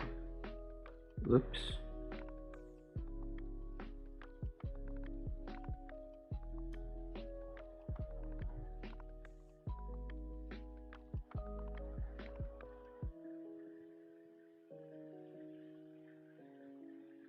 That's better.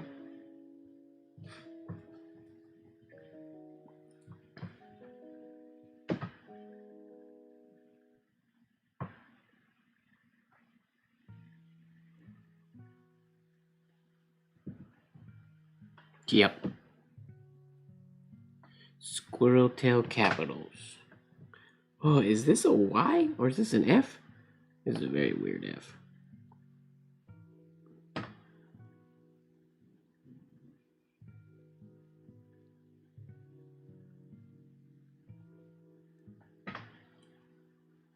Some of these are pushing it a little bit. That doesn't really look like an F to me. Ooh, the G is pretty.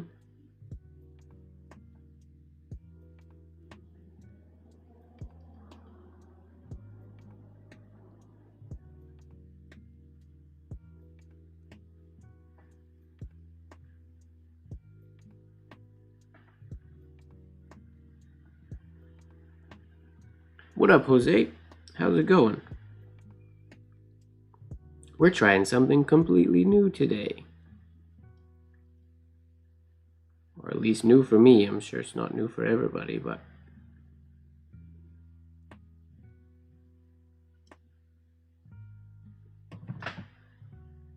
Whoa. The H is fancy. This alphabet could definitely use some, like I want to now tweak some of these and come up with variations that to me look a little bit more how people would recognize them, but written in this same sort of idea of style.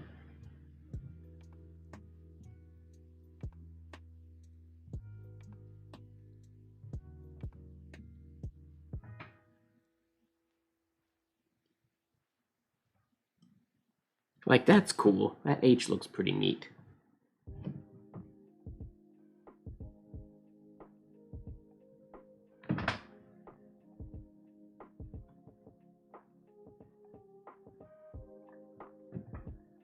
It does, I agree, Fozzie. I don't remember the name of the font, but I know the one you're talking about.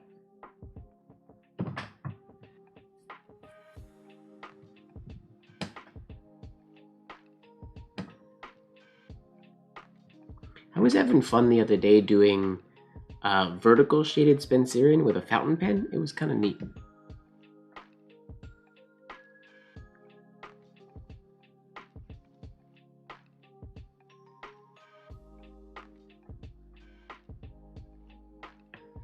Wait, the I? Okay, yeah. Oh, the J is nice.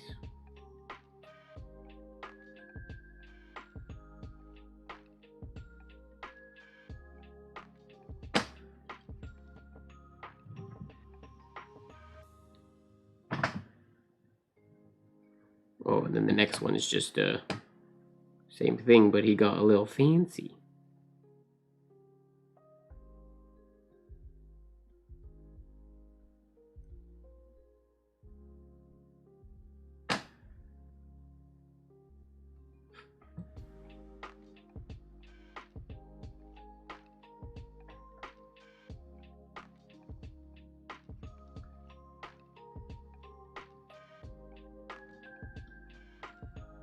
Oh, I don't think that one's written that way. Nope, that's not written like that. There's definitely some pen changing that's required.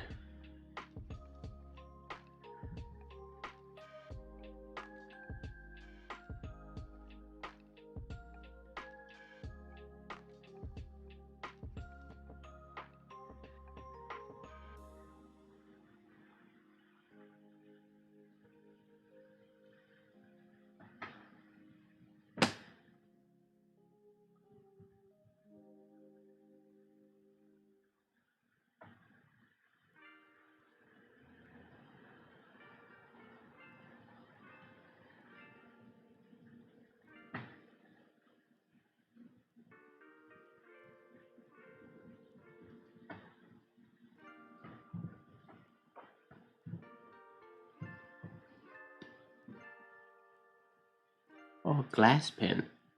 Never really used a glass pen. I mean, I've tried them before.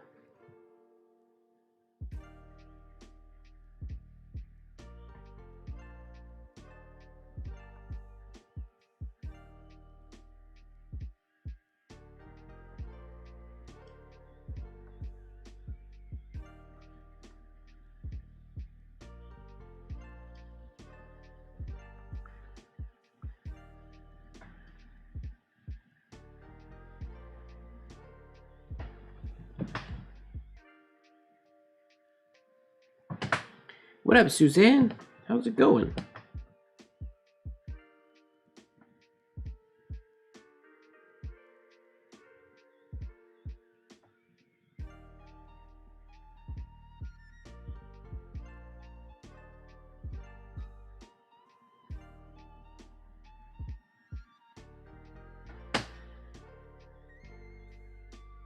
It's like Engrosser's Grip. Oh no, sorry, like Business Penmanship. I like the lowercase letters a lot more than I like the capitals.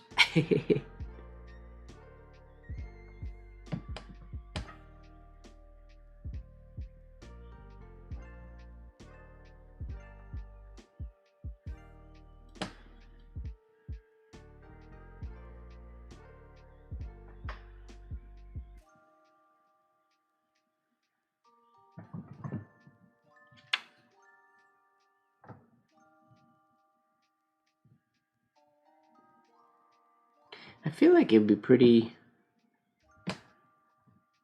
chill once you got used to it, though.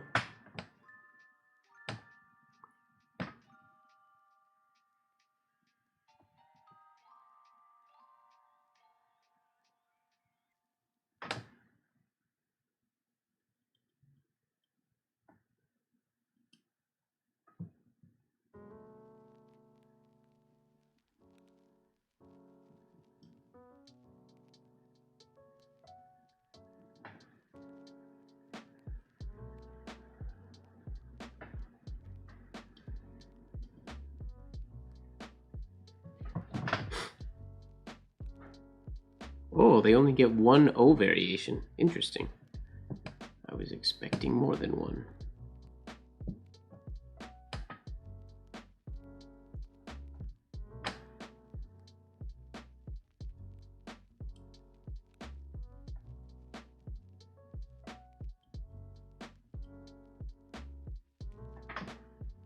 Whoa, let me try that again. That's a little fat.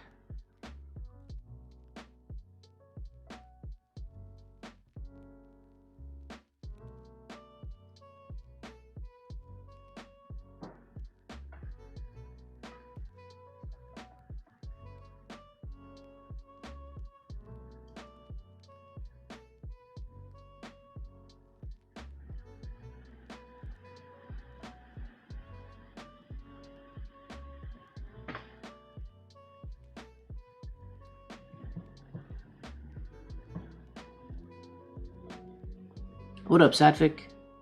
Welcome. I'm just making my way through this lower shaded alphabet. I'll try this P one more time with a better angle.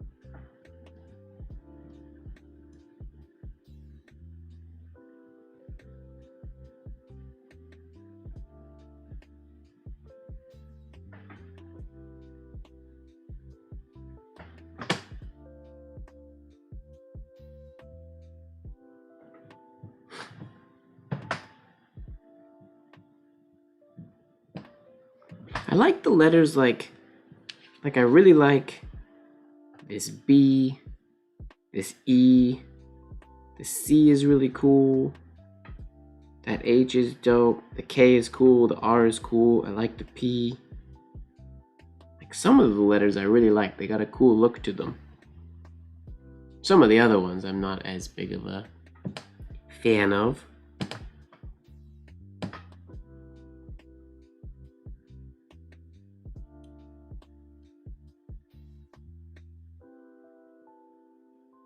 Oh, whoops, that's not a very good shape.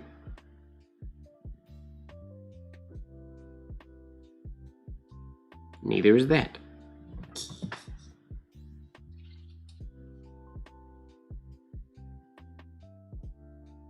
I like that H, yeah. The H is neat.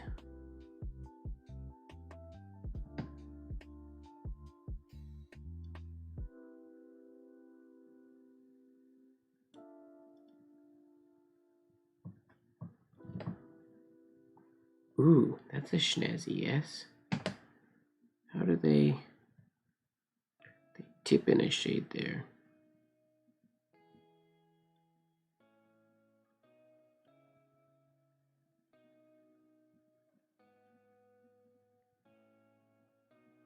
Ugh. I don't like the way I did that S, but looks more like the G.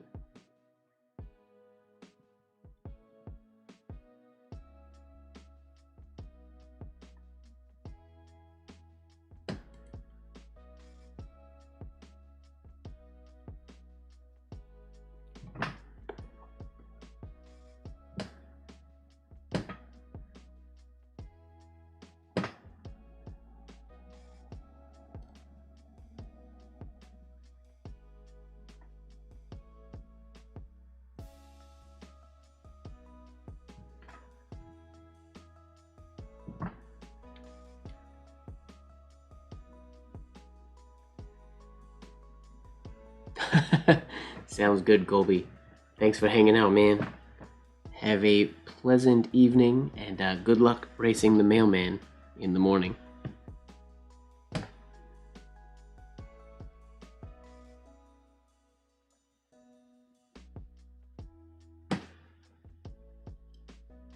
Whoops, too wide.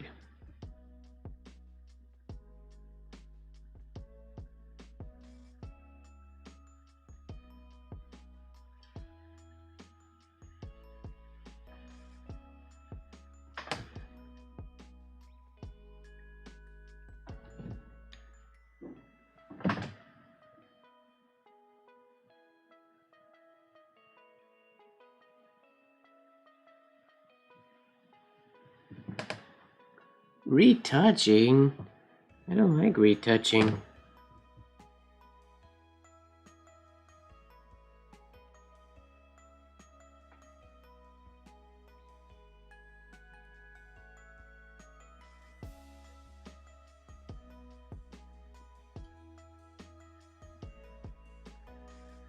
Oh, whoops, that didn't turn out very nice.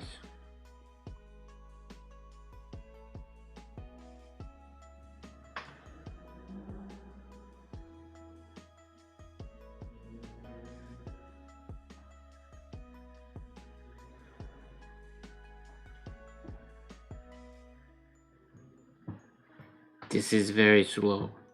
It is painful.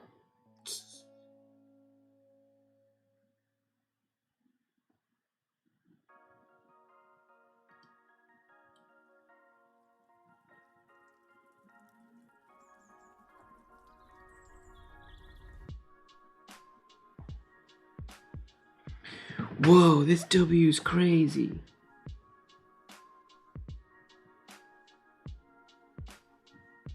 Clean my pen real quick. Sweet dreams, Colby.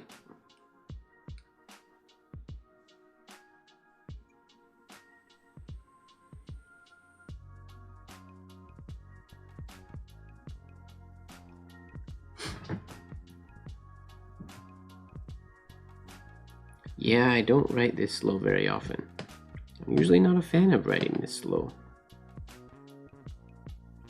Whoops, sorry.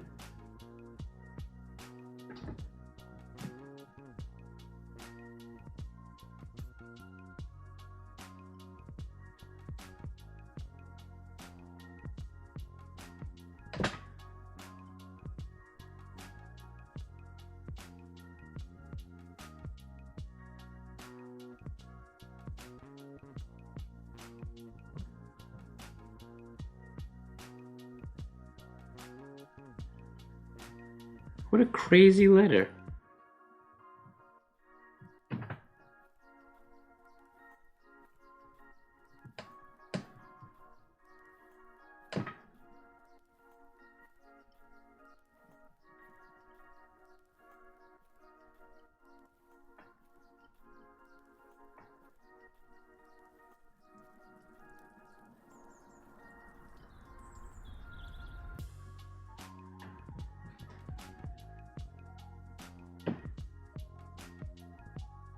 Whoa.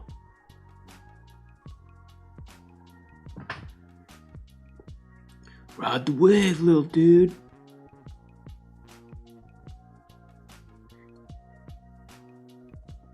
What's that turtle's name? Crush? Crush, I believe.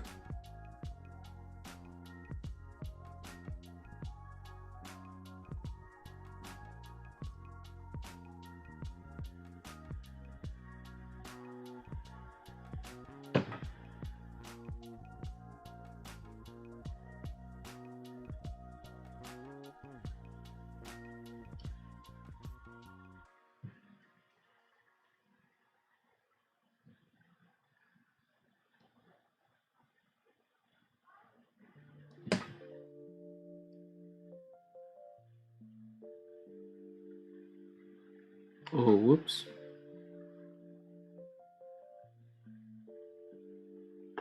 I definitely can't put that shade in on the fly.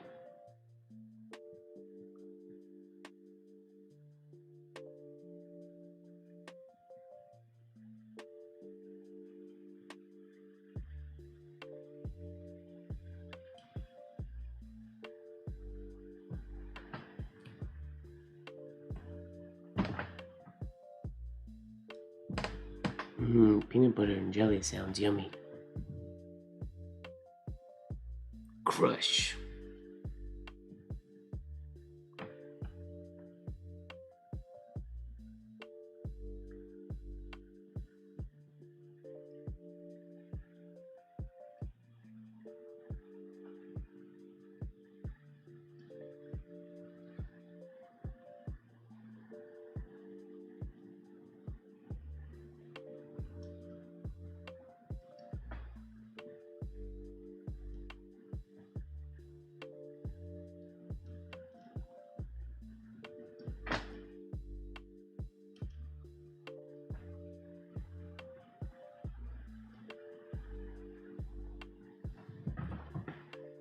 And there we go, that's the whole alphabet.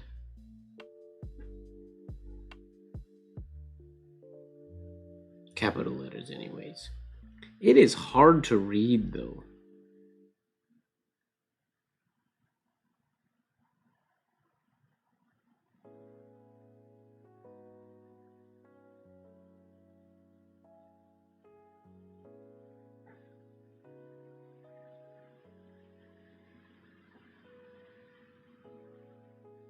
Like, this word?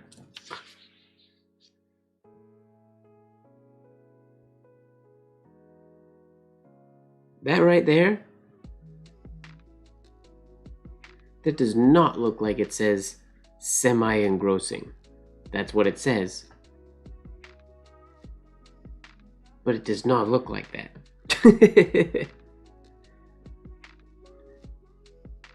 Right? Semi? No, because she didn't dot the I.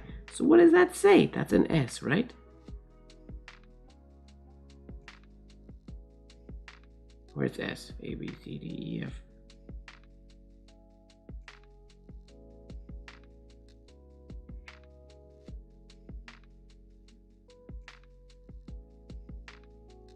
What does that say?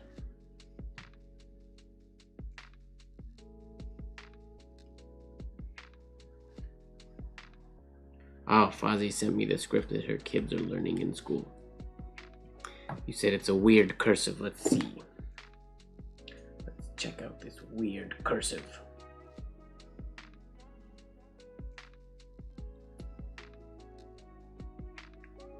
Save.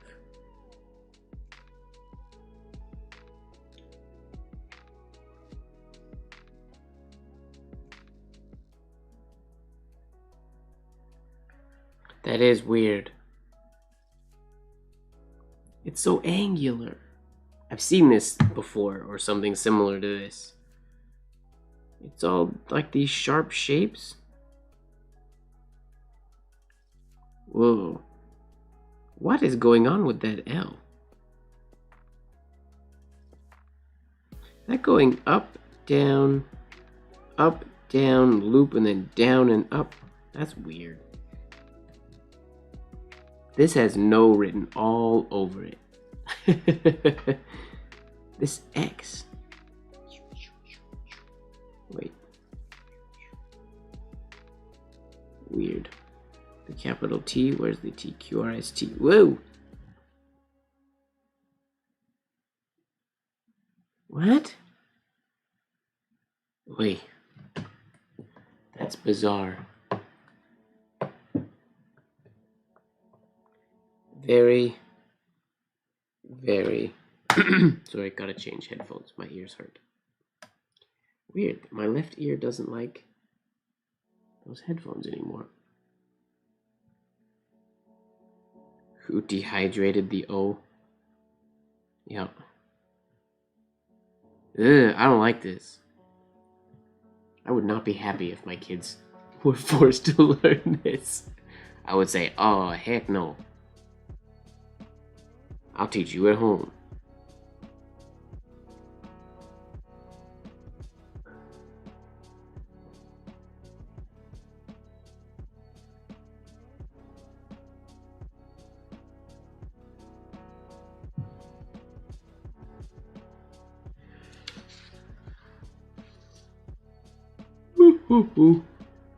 Alright, let's write my name under all this silly shaded script that I can't even read. peculiar, uniform, easy style. I just don't understand how they differentiate between the N, M, U, H. It doesn't make sense. All those letters are written the exact same. I don't get it.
This paper fibers. Whoops, I accidentally dotted the H. See? Even in my own writing, even when I wrote it. Full engross? Is that an F? No, because it's not crossed. I think it's supposed to say semi-engrossing, but I think she forgot to dot the A or the I, or it got messed up in the print. Maybe not. I don't actually have any idea.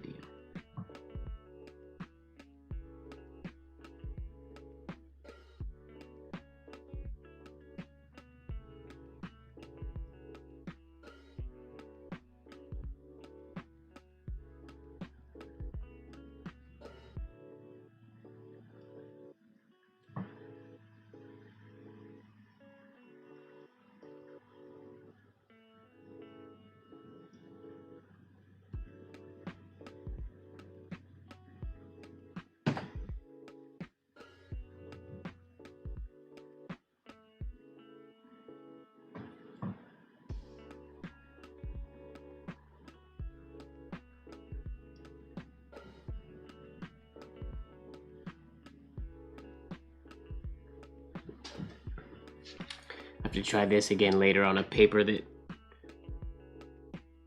works a little bit nicer when the nibs close, because every time my nibs close, the paper is getting all jagged and ruining that. Now I need to work on my Irish accent.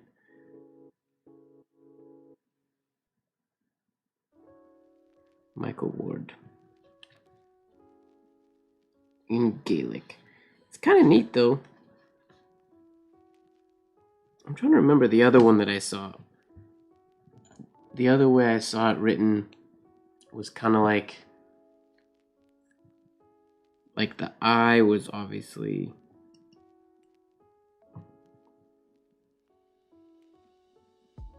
that was the I.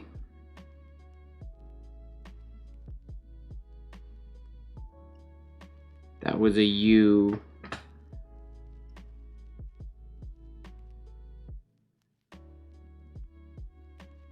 I guess W is easy because it has that on the end, so you can tell. And then I feel like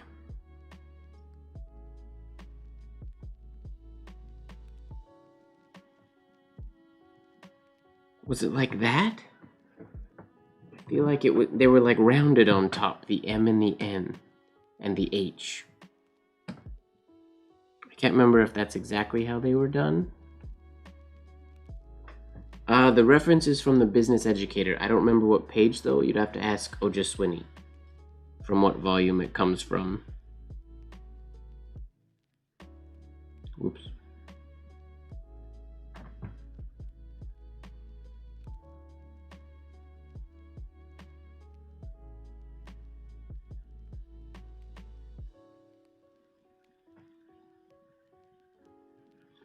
Like that was an H, I think, if that's how they did it.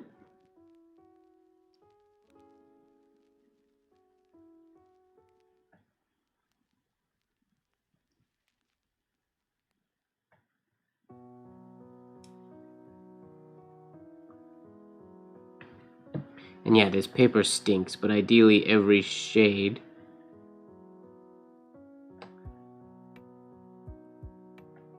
is a straight line on top and curved on the bottom.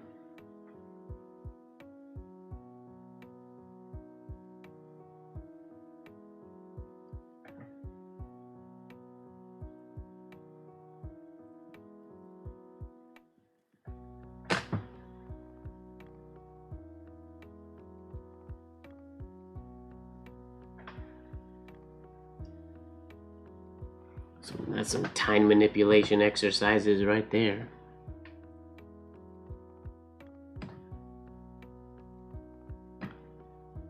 Got it from Pinterest. Okay, I'll have to try to find it.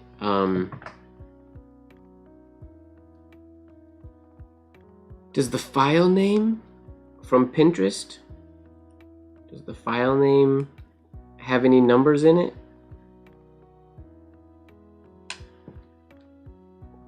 Let me see what the file's called. Of course, it was saved to someone's phone, so it's just image a bunch of numbers. It's not the actual file from the internet. Because it's from the Business Educator, we just have to locate where it is. But I could probably find it later.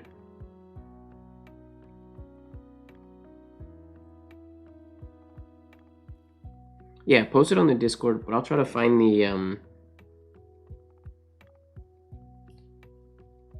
the page scan of it. Because I am curious. Because it is a cool script. Actually, I want to see what happens if I use a piece of better paper. I won't use it for very long, but I just want to test out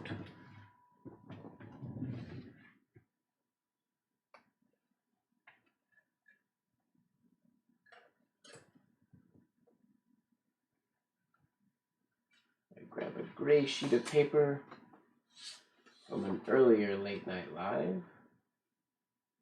Oh, I have so much paper I have to organize. I just want to see if I can do that shade cleaner. This was one of our Sig Slinging Sunday challenges. Should I do another Sig Slinging Sunday challenge? What do you guys think?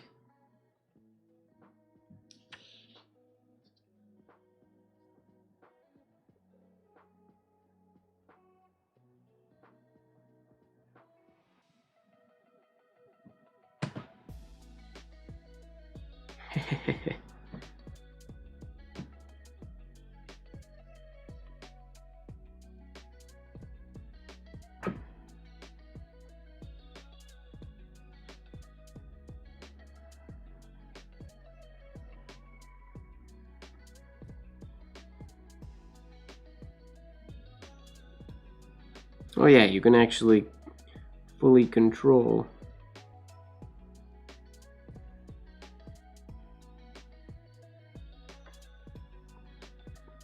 that whole curve this way.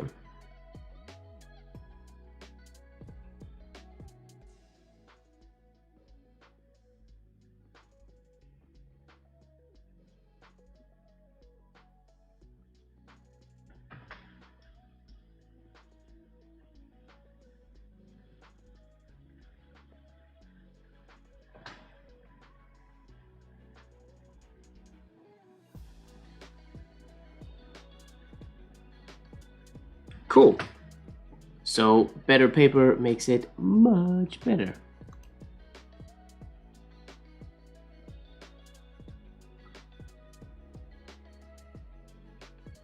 Have I done Michael Souls?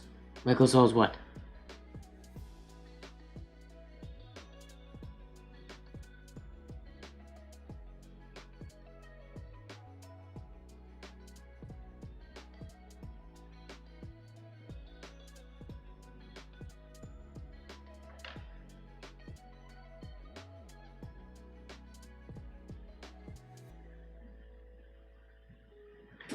Michael Souls what, Fuzzy? What are you talking about?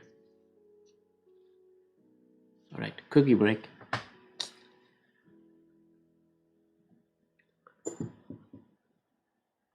Oh,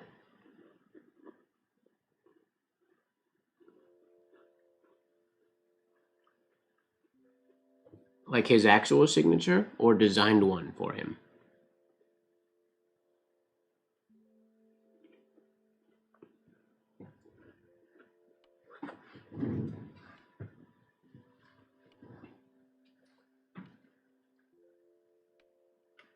What does Michael Saul's signature look like?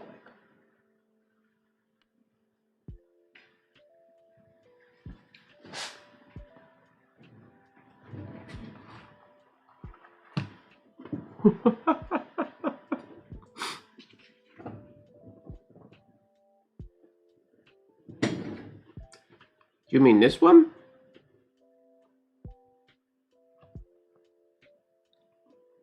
Wait, no.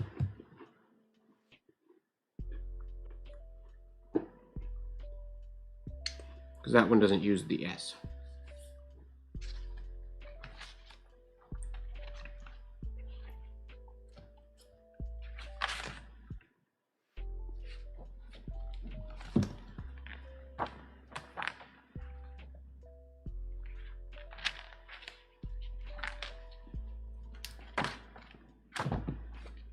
Not this book?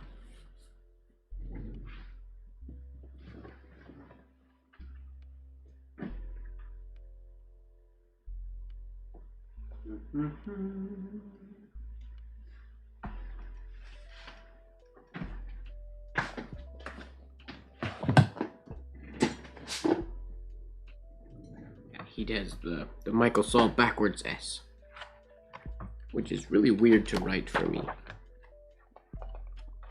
Is it in this one?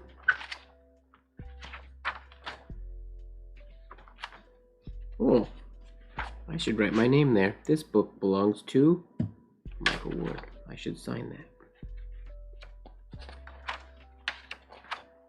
Nope.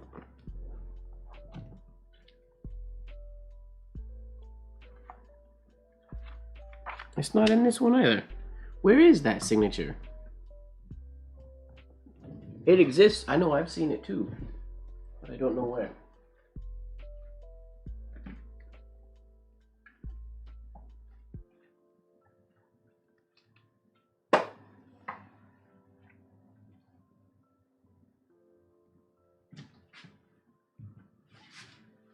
I don't believe I have done. I've written that S before, and I've copied it, I think, from his signature, but I don't remember where I saw his signature though.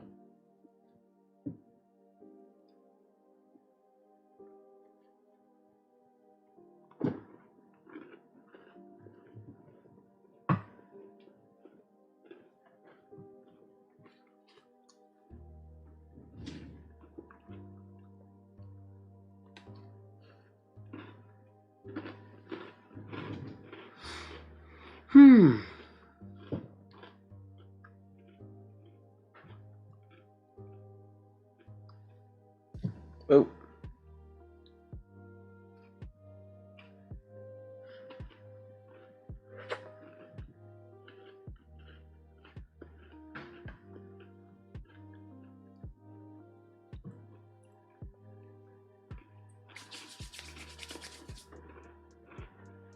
All right.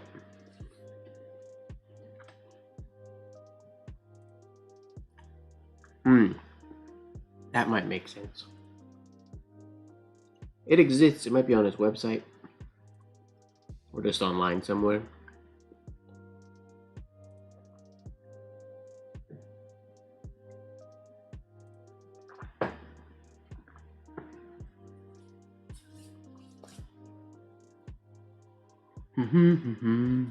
Okay.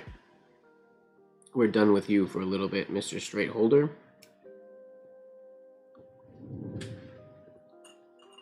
That was fun, little change of pace. Not very often I write with a straight holder, that's for sure.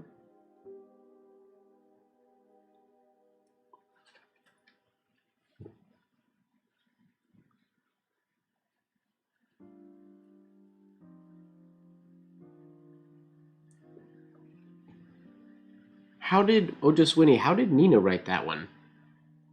In her when she did it. I guess it's probably hard to explain. When I originally saw it, I assumed that it was written monoline and that those shades were added in later, but now that I've written it, I think they did it all at once. When I look at the flow of the compound curves and of the how it's filled in, it doesn't look drawn in to me. Same way I did, okay. Cool, it's neat. It's fun.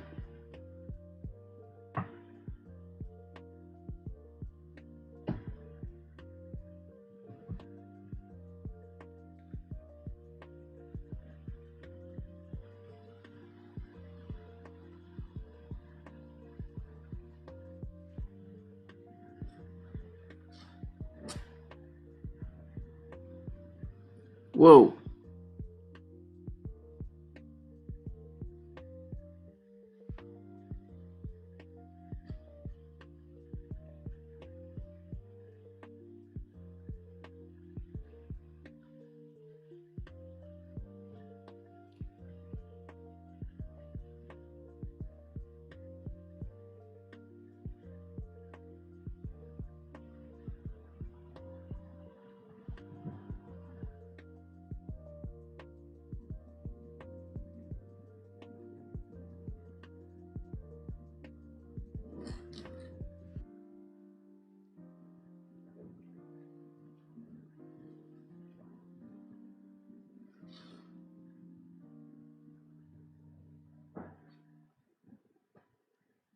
Whoa.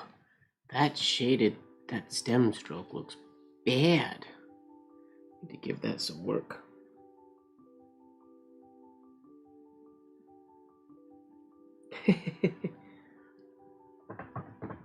Well, good night, Marilyn. Thanks for hanging out. Have a great day tomorrow, and sweet dreams tonight.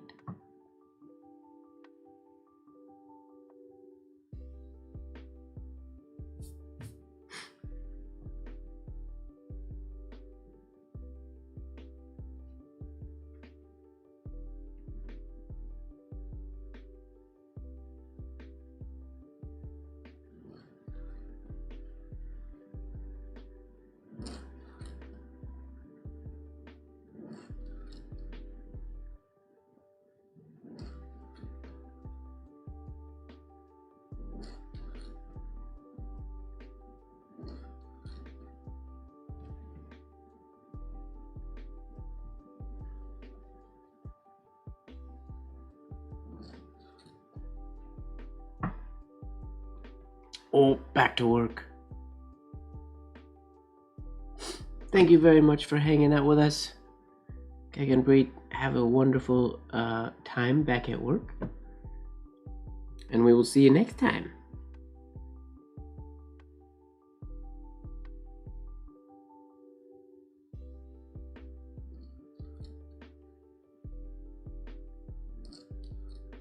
I don't know if I will ever get this shade as big as I want it. It's just never big enough.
Oh, have a good one, Fozzie. Thanks for hanging out.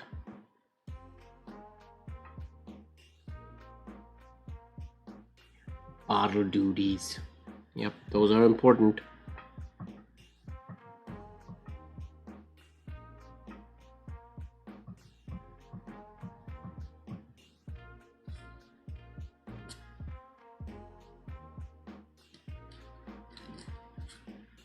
Ugh.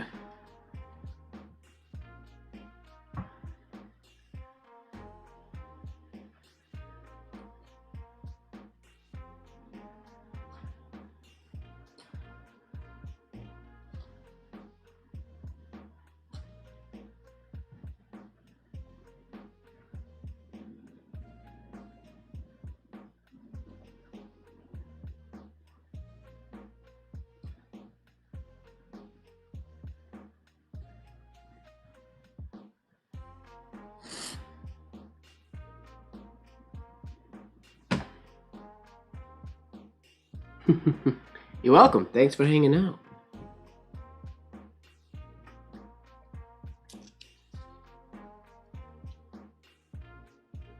My arm doesn't remember how to write anymore. After stopping and writing slow, my movement feels weird.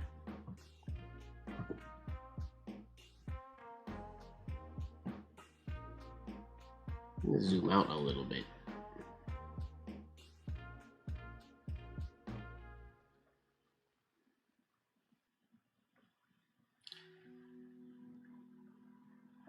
How to do the other B? The other B? Do you mean...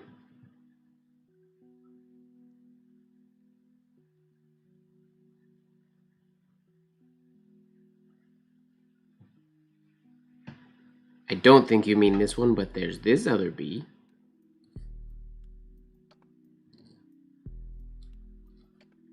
That's not what you meant.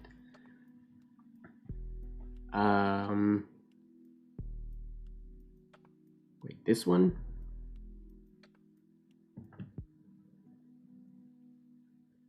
Oh, have a good night, Sapphic. Thanks for hanging out.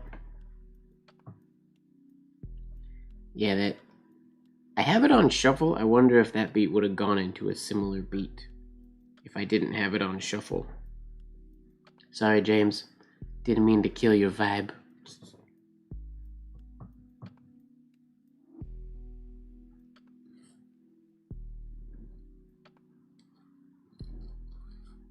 Do you mean that one, John?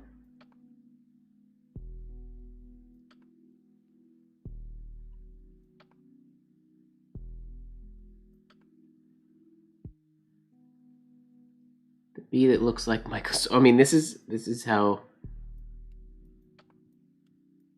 That's how Michael Sull does his B. Well, the most intense Michael Sull B goes like this.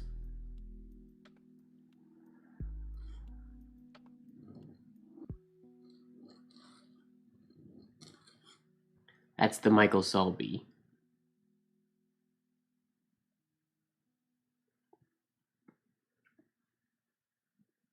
Or that's his most snazzy variation anyways. That was just an extra soft song, I think. The big thing with that one, Michael Sull is the only one I know, well, except myself as well, and anybody who learned it from him, who brings this below the bass line on the B. It was common in old writing to do that for the P. So for the capital P, they bring that down below the bass line sometimes, and then write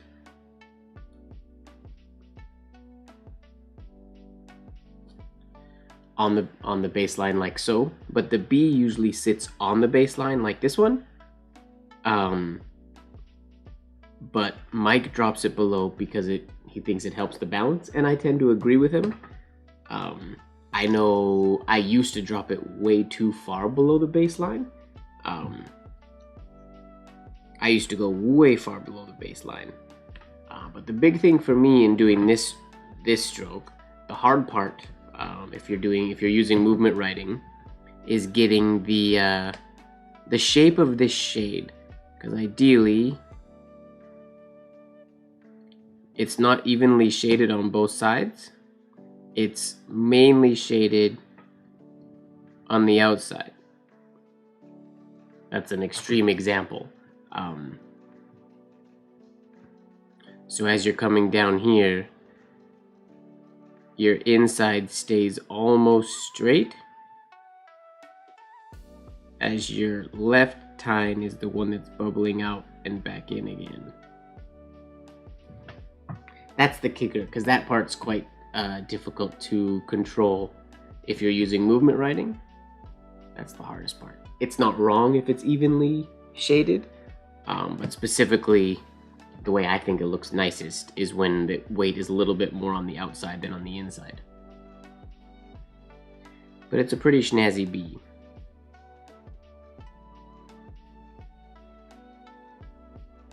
Oh shush, James, whatever. Too advanced for you. I call baloney. Where else is that one used? On the Q?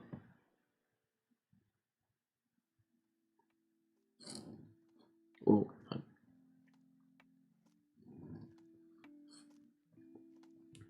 As opposed to on the G,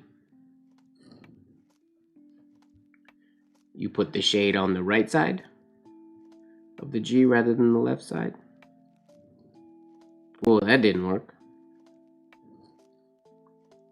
Neither did that. I'm not very good at placing the shade on the right hand side, apparently. But you go from the Q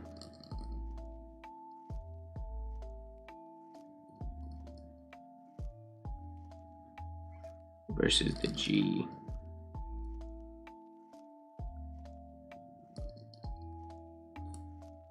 Placing those shades on either side, so they're exactly where you want them. But they're really hard. It's really hard to do that with movement writing. At least for me, I find it is.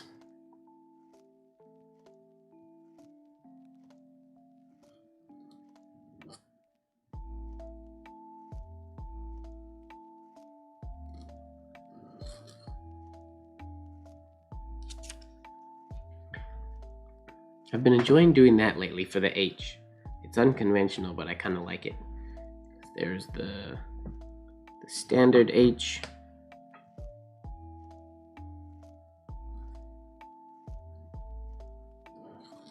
That you'd see in ornamental penmanship. I like getting that shade at the very bottom at like a regular stem. Whoops. Like that, and then just dropping my nib right there. Like that. I like the way it looks. It's kind of neat.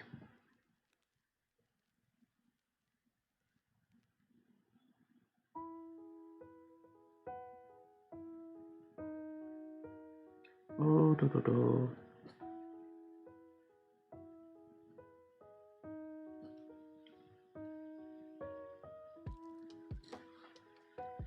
That didn't work. Hot spot. Hot spot. That's fun. Loopy signatures are a good time. My first signature is still one of the hardest things. I can't actually write my first signature the way it was designed. It's a tough one.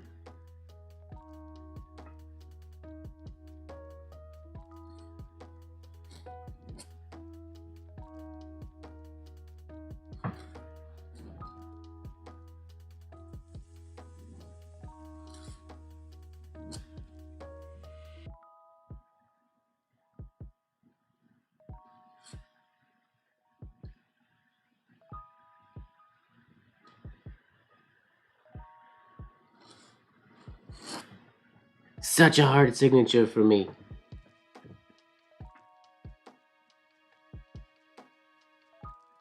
All the ovals look wonky.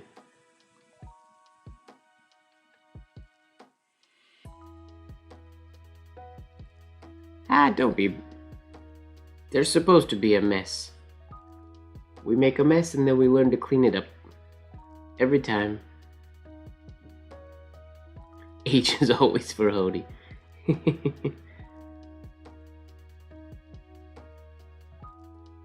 That's why I switched to now a much simpler signature.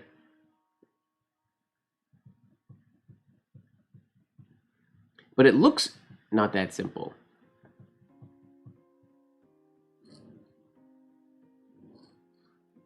Whoa, my hand is all over the place right now. Wow, look at that. Woo woo. Wobbly drunk lines.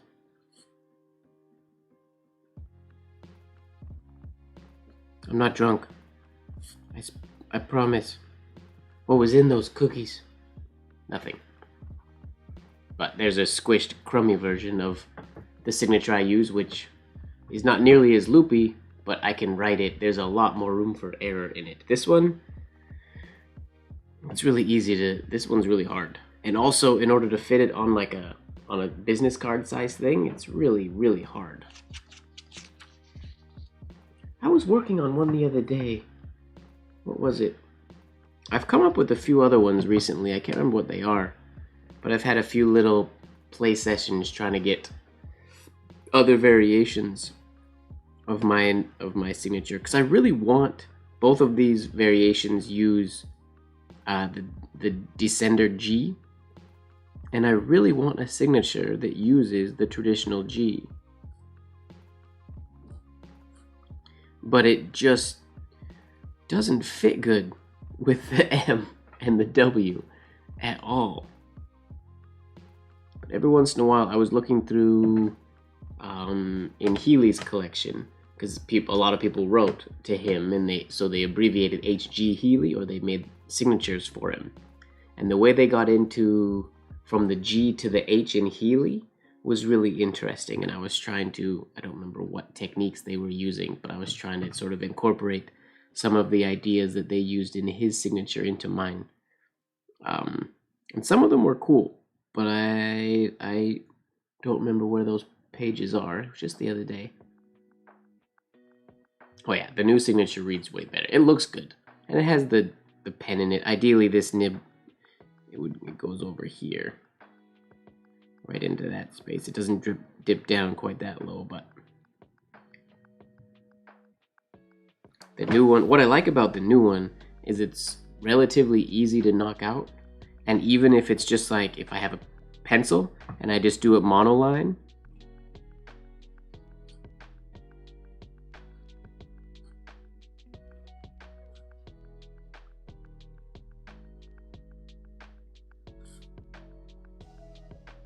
it just looks cool. It just has a lot of life to it.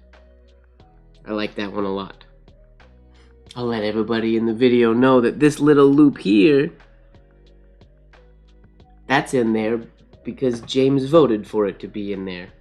That was originally just a stop and going up, and then James requested a tiny little loop, and I did it, and I like it, and it stuck. So James gets some credit for that one when I was creating this signature.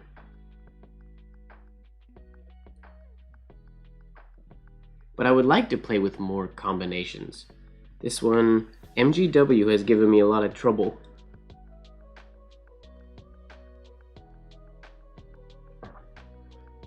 To be all connected. There's obviously many ways that I could do it not connected, but I like to connect things.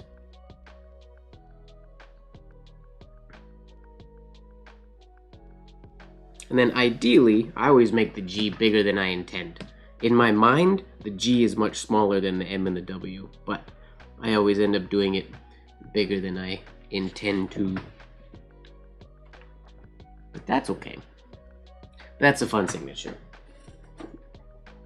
And it takes way less pressure to write it than the other one. The old one, I don't think I've ever written the other one and been happy with the way it turned out. It's way too complicated. It looks really cool on my handouts and stuff, but I'll be updating those with the new signature eventually. I haven't done a digitized version of it yet. Or even like a perfected drawn version of it, now that I think about it. But now I can't remember some of the ideas that I was trying to do. Because yeah, I really want that traditional G in the middle.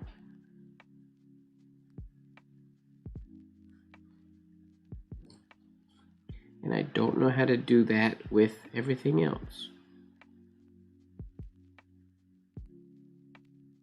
Like if what if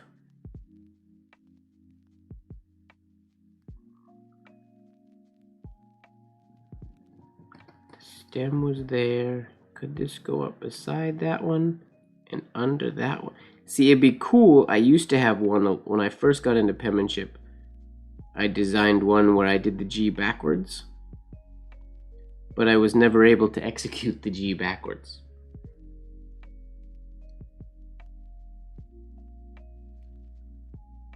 And then I don't remember where it would go from there, because this can't go. I can't go from there into that for the W. I could do this, but I don't really like the way that looks. And then these two shades are way close together compared to this one way out on its own.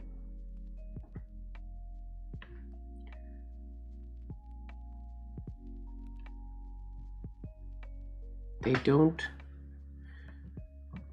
don't work very well together.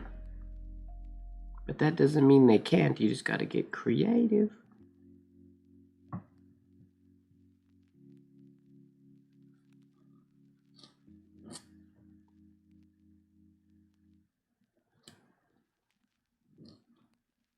Blech.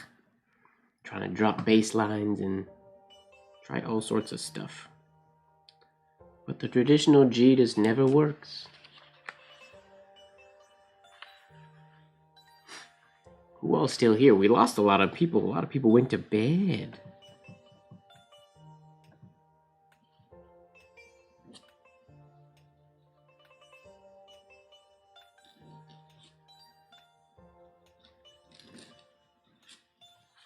I wish my name had a B in it. Just because I like writing the capital B so much. It would be convenient.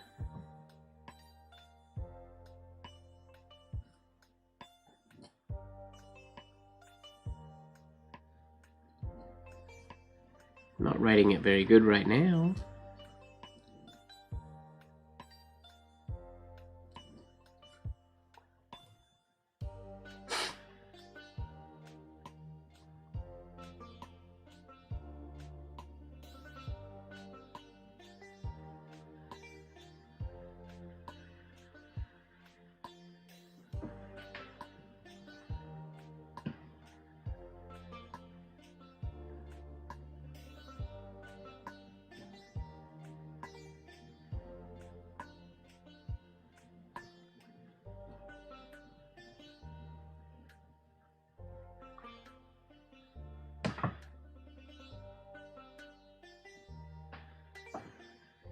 Do I sign documents like that? Like business documents? No. My, Wait, if I write in pencil, can you see it on this paper? Oh, kinda. I'll show you my business signature. It's embarrassing. Where's a scrap sheet of paper? Here, I'll write it on my glide sheet.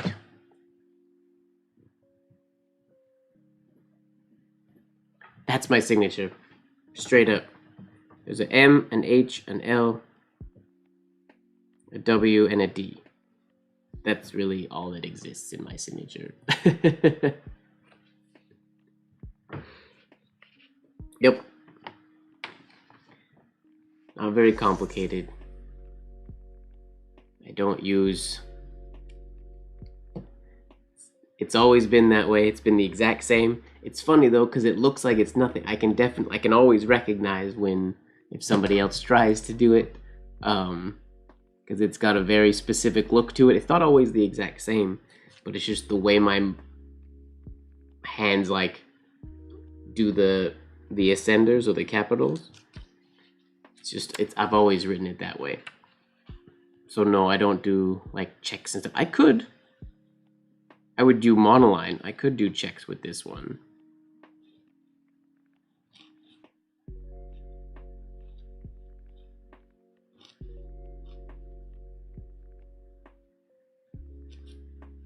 Whoops. That's not the way it's supposed to end.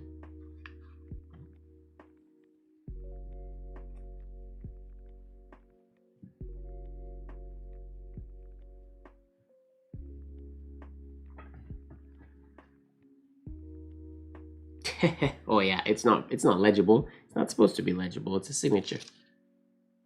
It's just a bunch of scribbles. Completely illegible.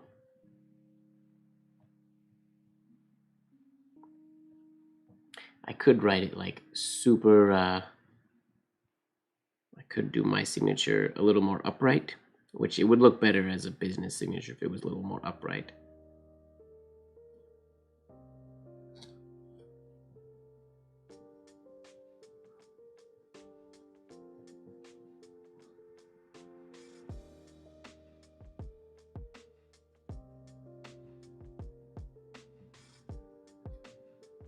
Oh, that's a weird looking nib, but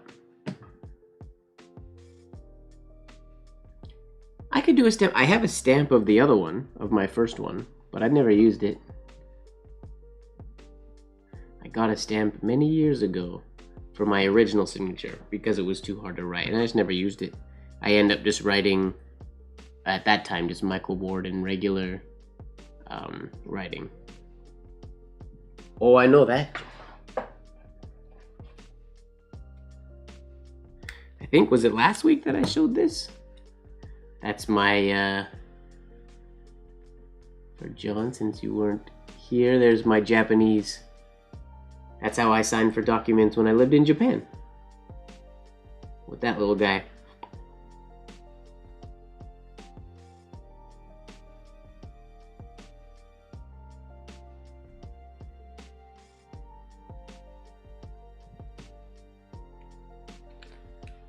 I could make a little stamp like that for... If I had a stamp like that, I would want it to be like... I want to make like a cool monogram and get it into like one of those cool, like carve it into stone. Like a stone stamp. That would be cool. But I need a cool monogram first. I wouldn't want a signature. I would want it to be something more designed, something a little more abstract, I think.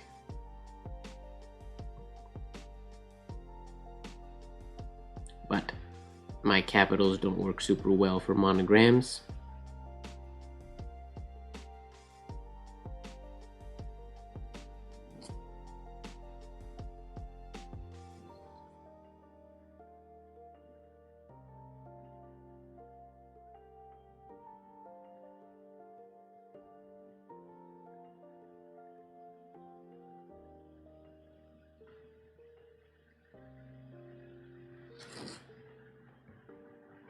Slowly getting better at that one. Yeah, like Bailey's. Hers is cool. Hers is super abstract. And it says BAR are the initials on hers. Yeah, hers is super cool. She made one for, I think Kelly has one like that as well. Bailey has a leather, wait, do I have it? We made I had a leather stamp made of Bailey's monogram for a project that she was working on. And I think they sent me two. I think I sent her one, but I might have her monogram here in a brass carved thing, because there's no real use for it anymore. But I need to make one for myself.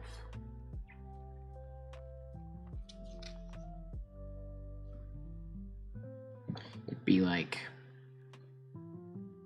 have my circle. We gotta fit MGW. See, I can't do this now. I'm not good at this type of abstract. Nope, I don't even know where to start. Can't do it. Not in my wheelhouse. But maybe one day.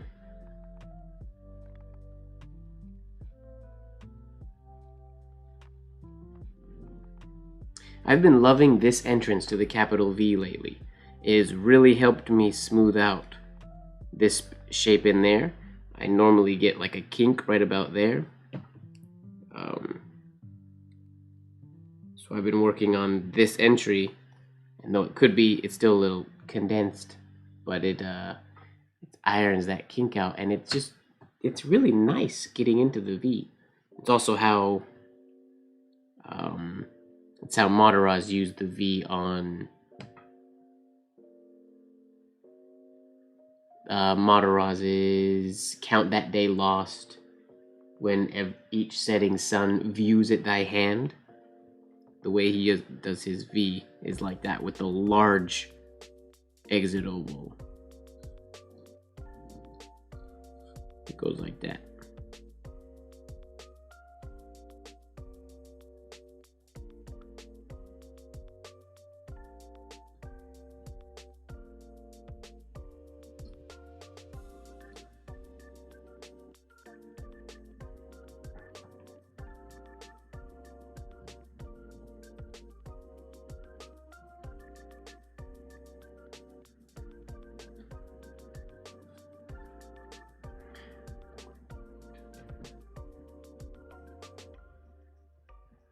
Yes, I definitely have. I want to get just a bit of silliness, really, but I haven't written it nice enough. I haven't written it in a way that I like. It's going to be really simple. The J will be the only flourished part, and maybe the S. I'm not sure. But I think just the J with, just a bit of silliness, really. And I also don't know where I want it. But I want an extremely fine single needle. And if the tattoo artist doesn't do a good job, so it looks exactly like I wrote it, I guess that means it's midnight. Yeah, if the tattoo artist doesn't do a good enough job, I don't want to pay for it. Which, that's impossible, but... Well, ladies and gentlemen, it's midnight.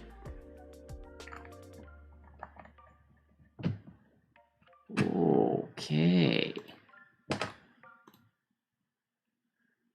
Late night.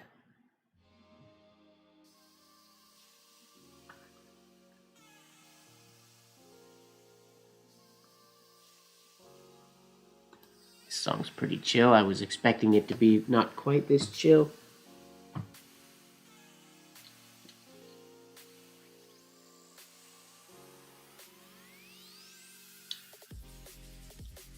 Oh, that has a little bit of energy behind it. Let me get a Frappuccino, alright? I will let you get a Frappuccino.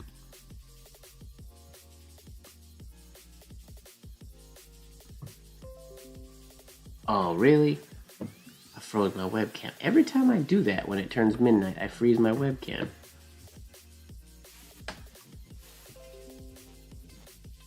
Booyah.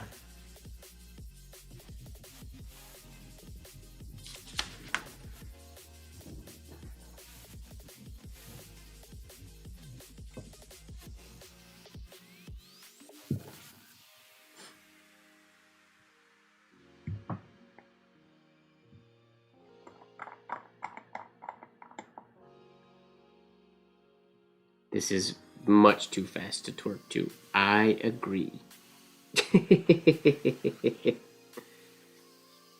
Not that I would twerk to it if it was any slower, but...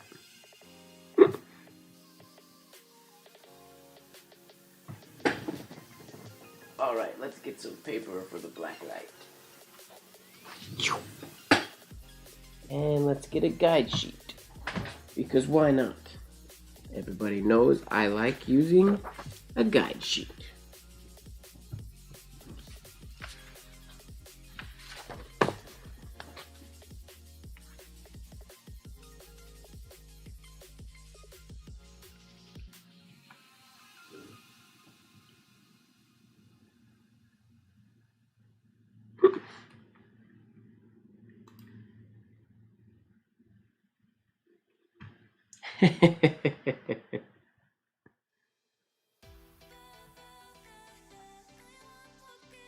This black light is pretty powerful. It's pretty strong.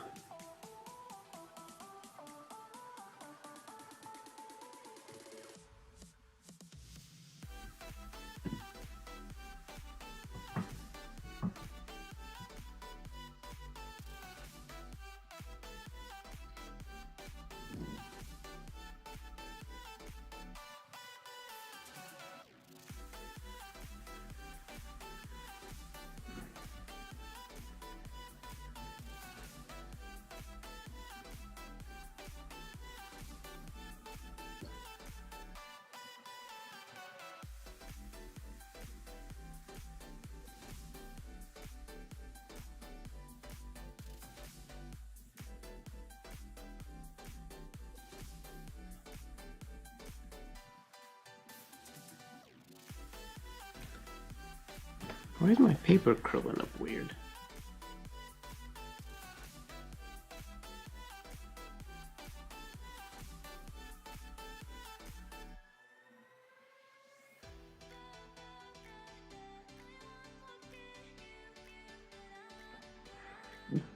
Very strong black light. Oh, you are, Hody. You most definitely are.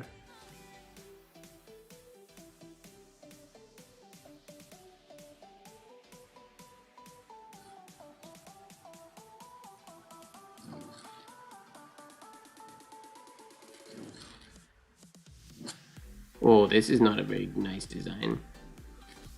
Yikes. We can do better than that. We didn't think that through. The E started out decent, and then we lost it with going into the D. Right there. How can I fix that? Can I fix that?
There. EDM movement writing. That's the kind of writing we do after midnight.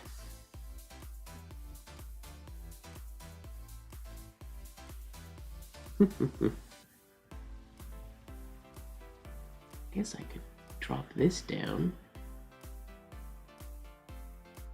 No.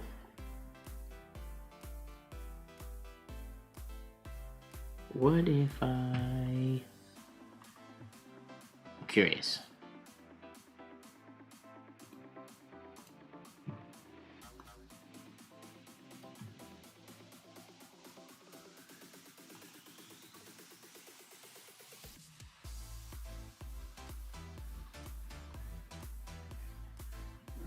Where's the thing I'm looking for here?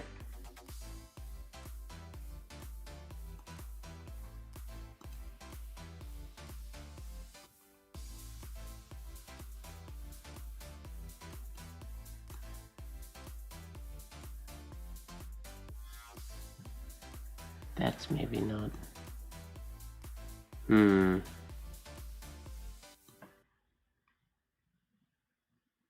Oh, can it actually look like that? Whoa.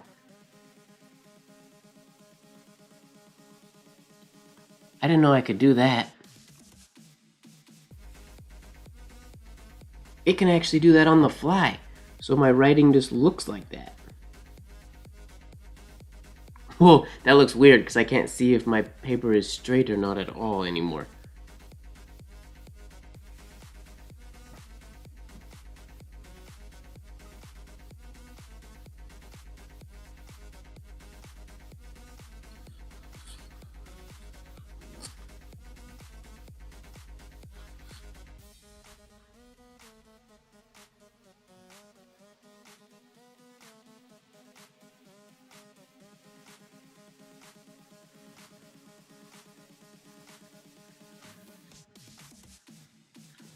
Whoa. Is that too extreme though?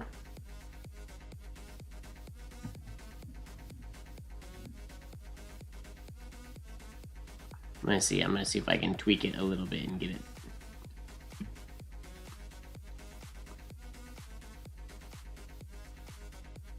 Yeah, you can't see my hand right at all, which is trippy.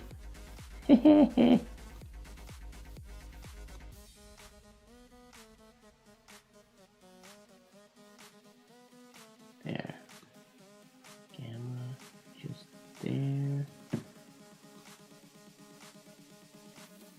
Just get everything just so it dips into the black.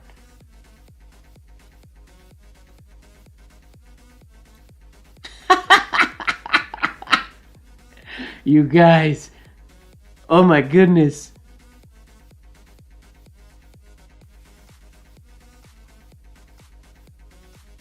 That's so crazy.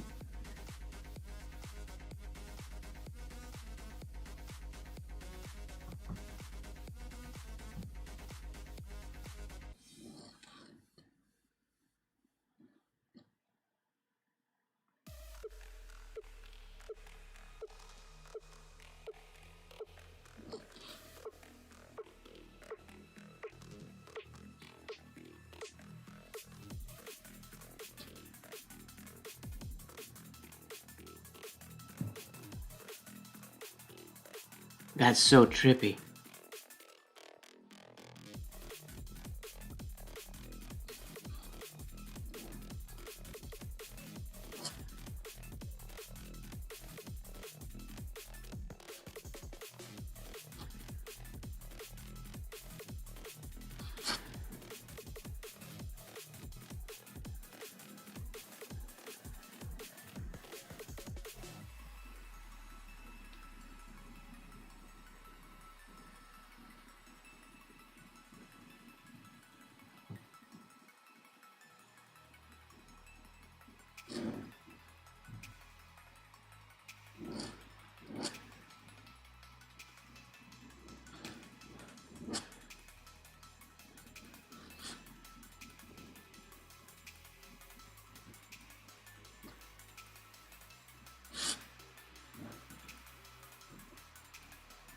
Hilarious.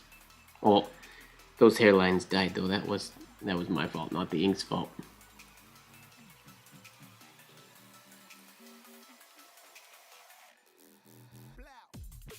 Blow.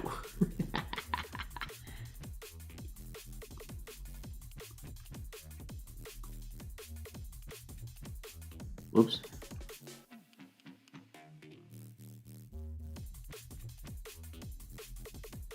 Go yellow.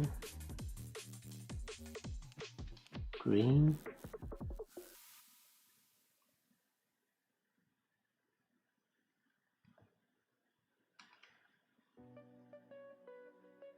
So crazy.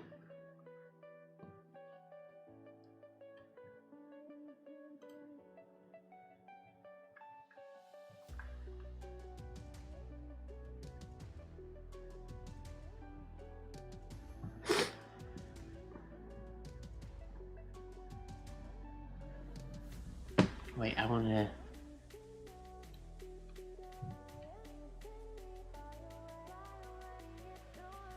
Now I'm not even there. You can't see anything. Oh, I wish you couldn't see my nib floating around.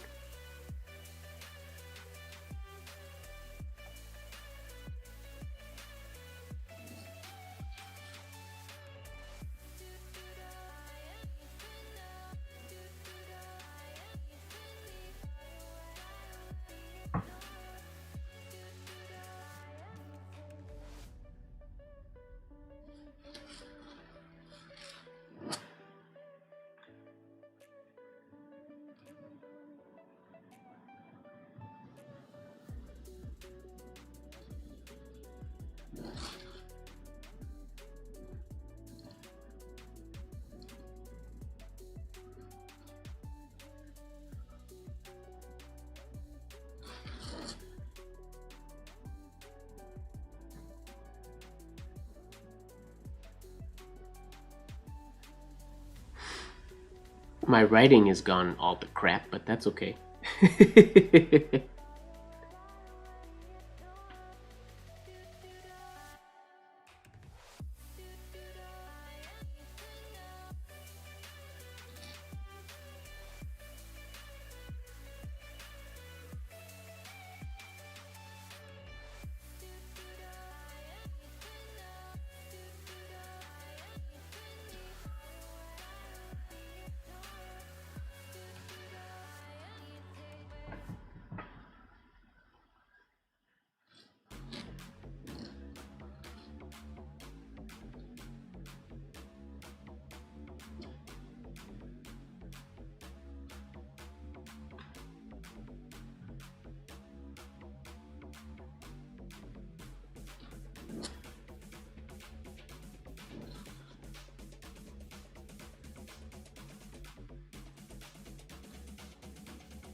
I turned my face cam off, so it's all just black and pink.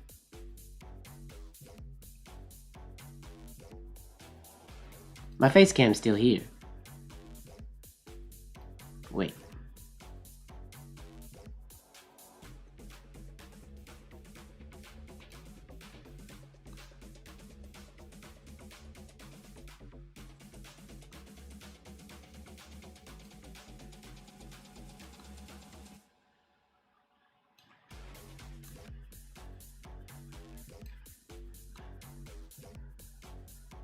There we go.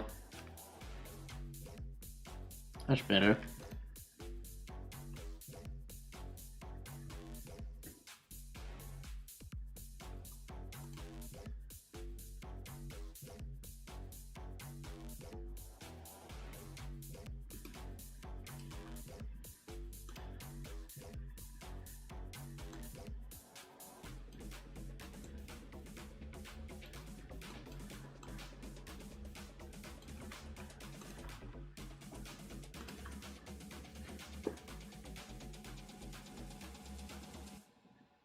Drop the bass.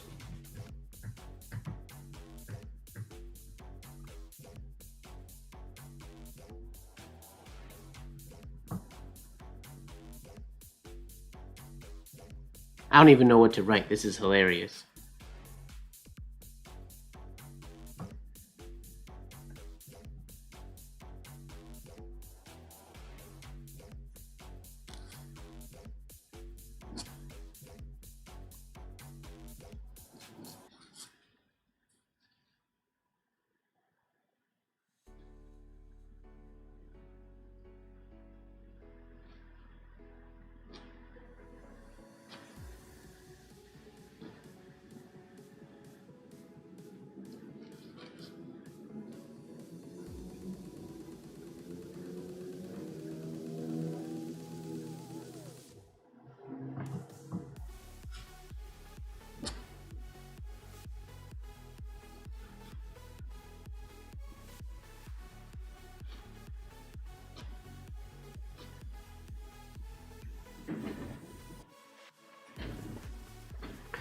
Okay, I'm gonna try something that I've never tried before. It shouldn't affect what you guys see, but my computer might die. I wanna try to record from here while I'm streaming and see if my computer can handle it. So if things die, you know why. It's so trippy that the whole screen is just black. Whoa, except now it's not black. Yikes. Black. Let's go back to black.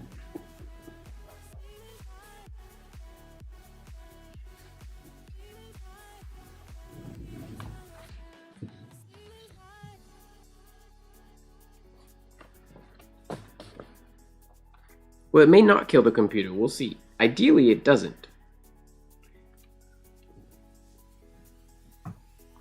Because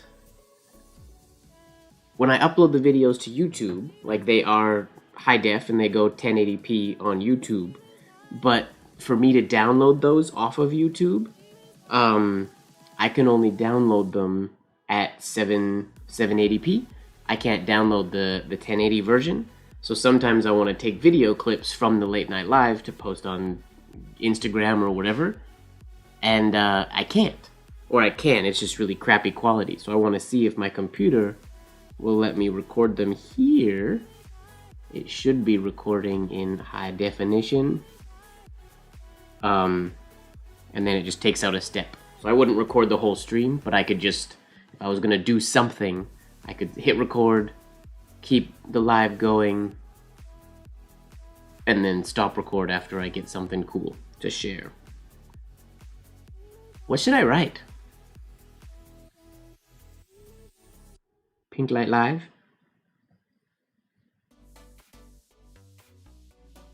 It's not that bad, but it's not as good as it should or could be.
I feel like we're losing some of the hairlines though.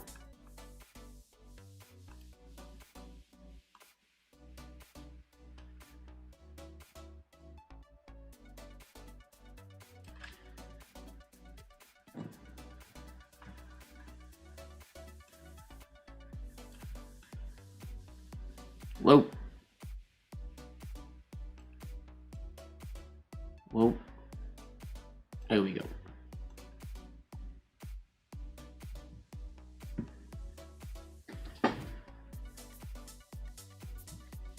Yeah, I got a railroad at the end of the P.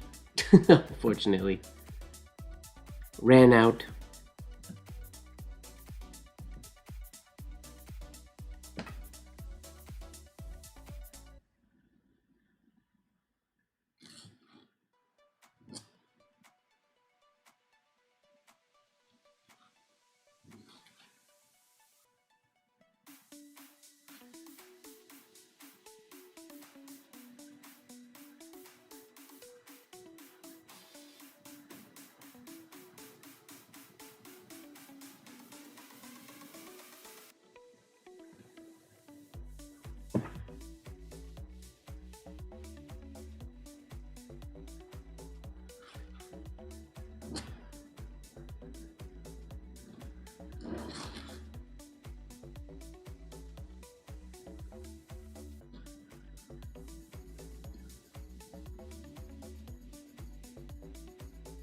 Oof.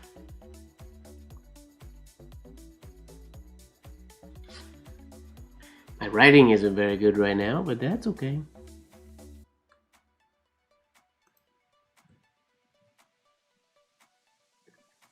I can't watch myself write on the screen, but it's gotta be neat just watching the writing just sort of appear out of, I guess you can see the tip of the nib, so it's not actually out of nowhere. Unless I did the painting the bottom of the nib technique, which I'm not gonna do. That's way too much work.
Whoop.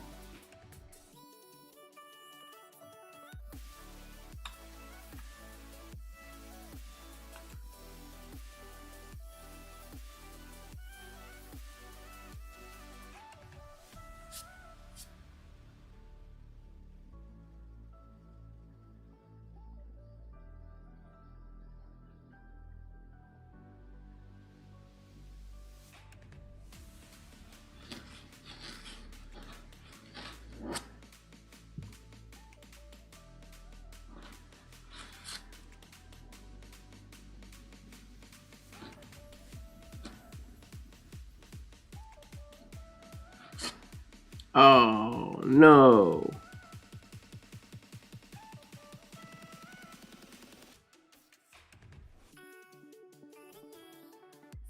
Sad face.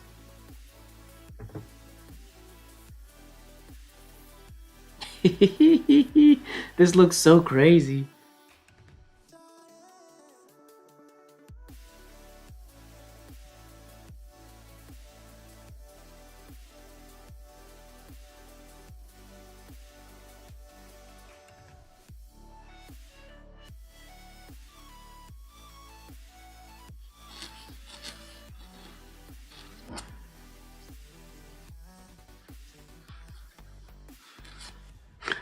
That was a little too much.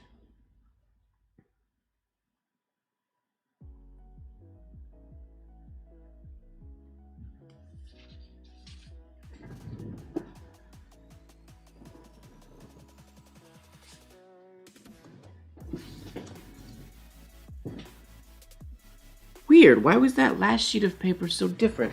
Did I have 2 sheets of paper? No, that last sheet of paper was just way darker than the rest for some reason. Weird. Okay, I gotta change settings again, because this doesn't look like it's supposed to.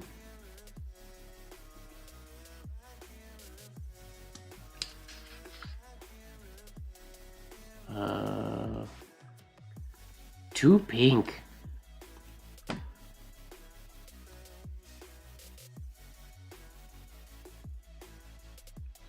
Wait, what happened?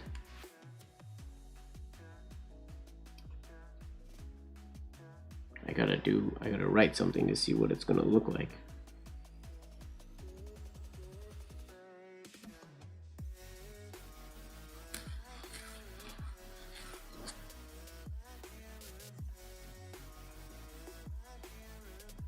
That'll work.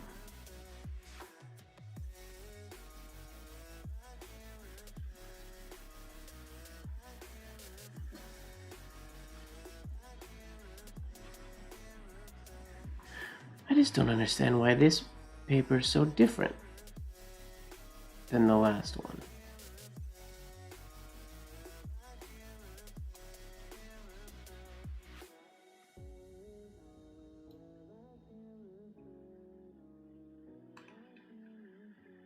Ooh, go purple, hot pink, red, no, hot pink.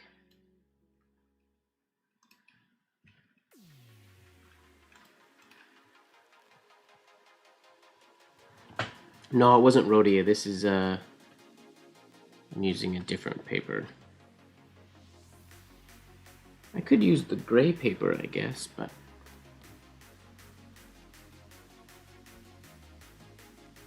Now I'm just really curious. I want to grab another sheet.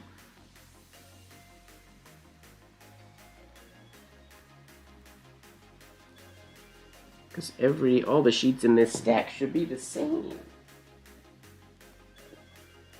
They're all the same kind of paper. Yeah, this is the same. What the heck was up with that other sheet then? Bizarre.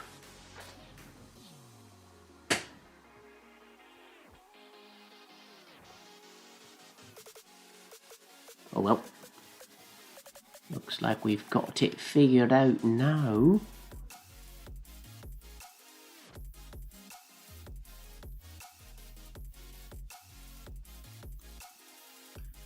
Whoa. Oh, it could just be white. No, we want it to be very pink.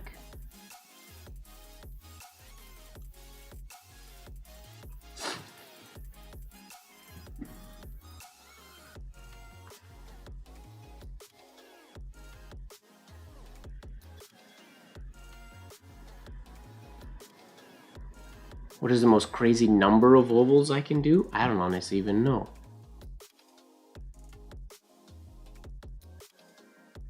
It's probably it's the same J that I've done, that I do all the time.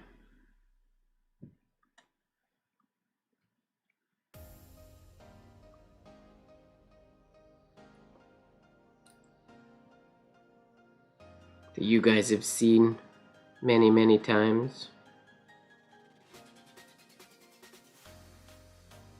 I don't usually do a whole lot of crazy, crazy twisty spirals. Only when people in the late night live request it, which seems to be all the time.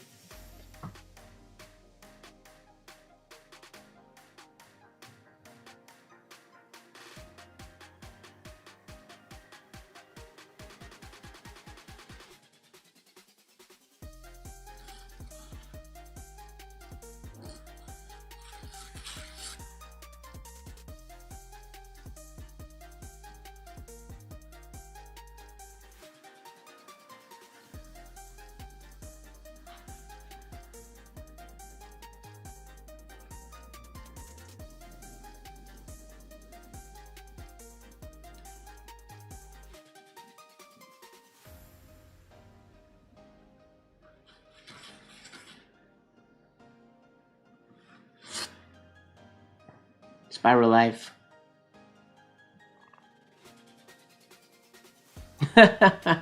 No. Sorry, Otis Winnie. No 7 shaded O's today.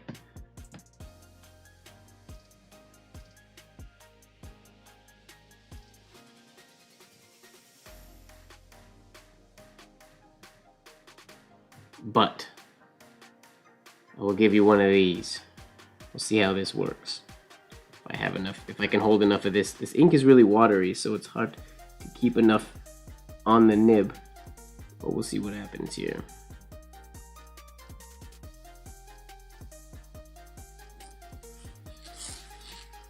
Oh, I forgot what I was doing. Right. I messed up.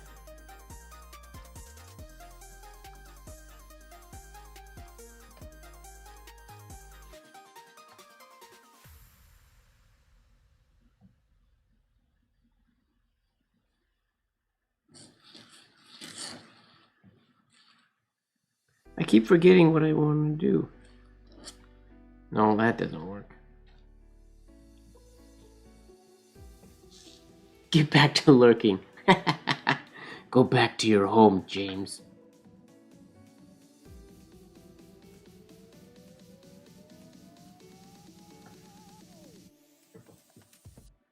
How spirally can I make that standard entry compound curve?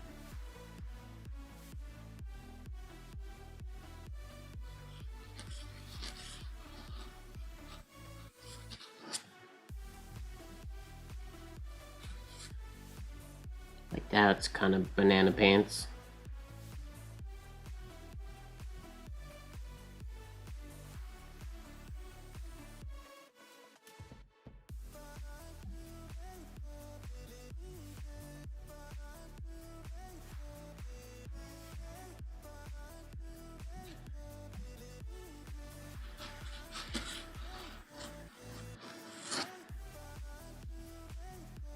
Here we go.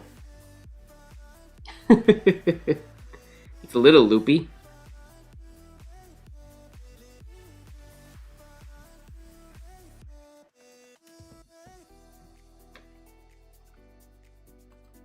I go through so much paper when I do stuff like that.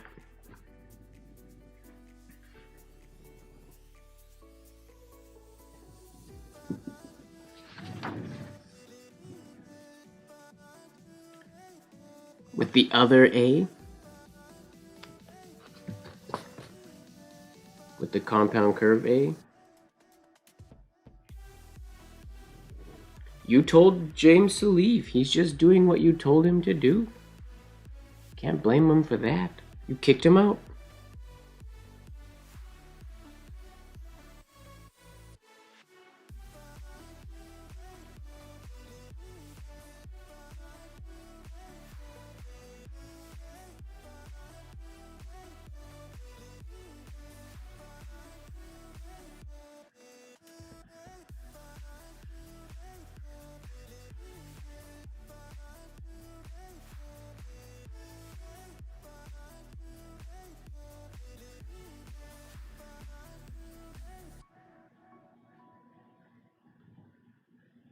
This may or may not work.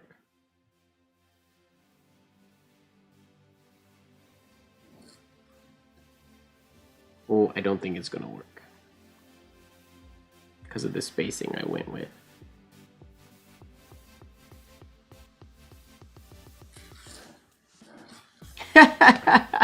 Nope. That didn't work.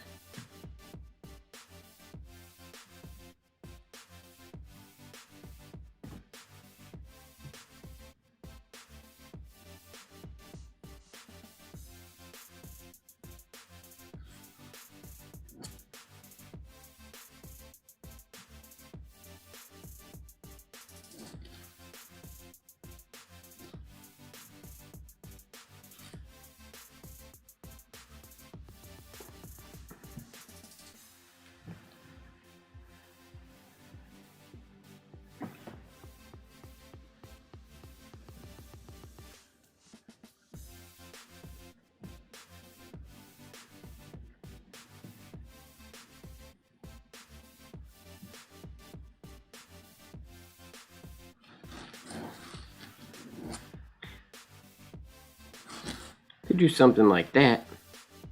Kind of works.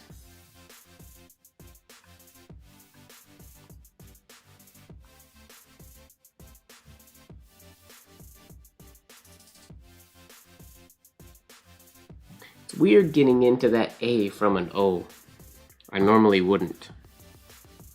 I would normally just do unconnected. I would do the O.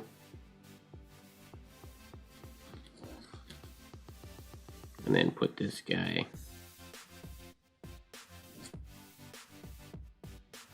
in beside it. But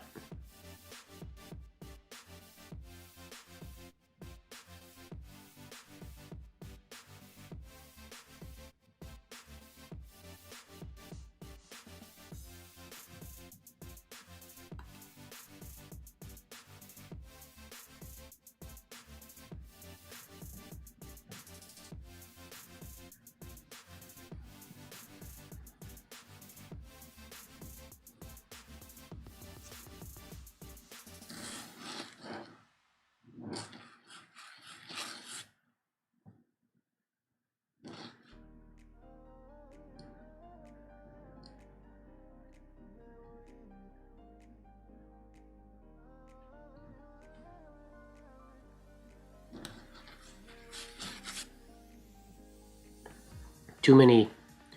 Oh, the hairlines, those are too faint. Darn it. The Canon O? I don't know what O that is. Sorry.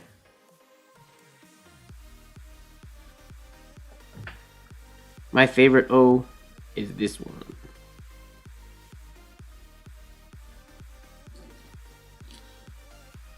Nice and simple.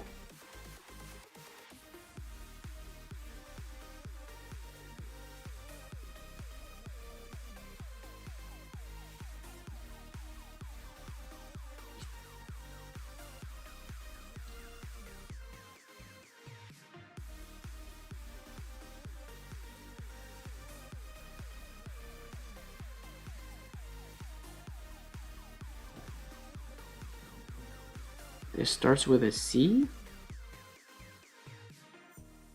Nope. I don't know which one you're talking about. Sorry. Not good at remembering things at the moment. James has got to go. I think I'm going to finish this page and then I'm going to go as well. Because it's getting late. Good night, James. Thanks for hanging out. Talk to you soon.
Hmm.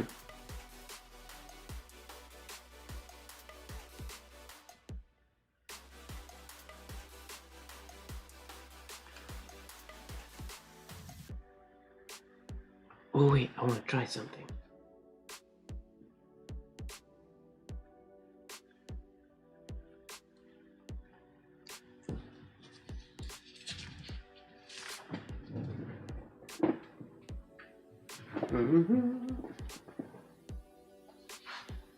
Oh, going through way too much paper.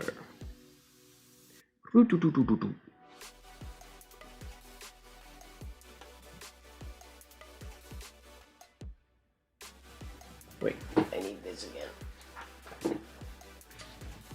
Meh.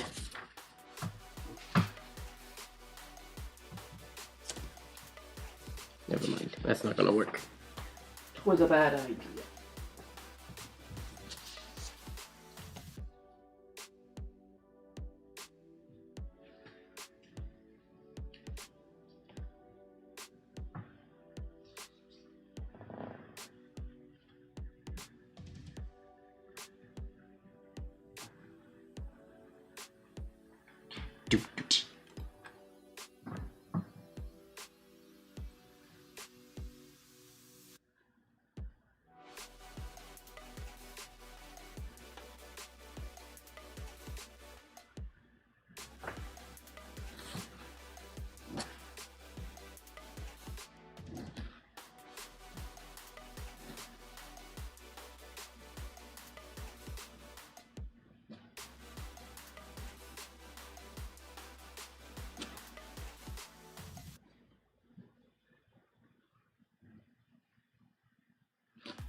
That's all, folks.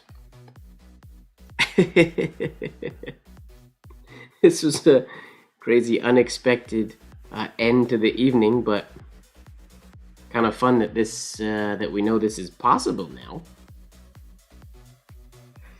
We know how to get the blacklight live, the glow light party looking even more intense. Anyways, I'm gonna call that a wrap for this evening. It's been fun. This was our first time making it to glow light hour in a while.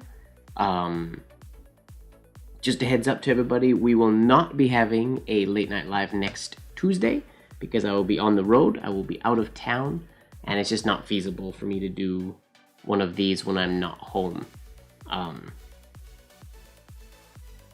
So next week we'll be off, but then we'll be back again after that for a couple weeks before I head to Iampith.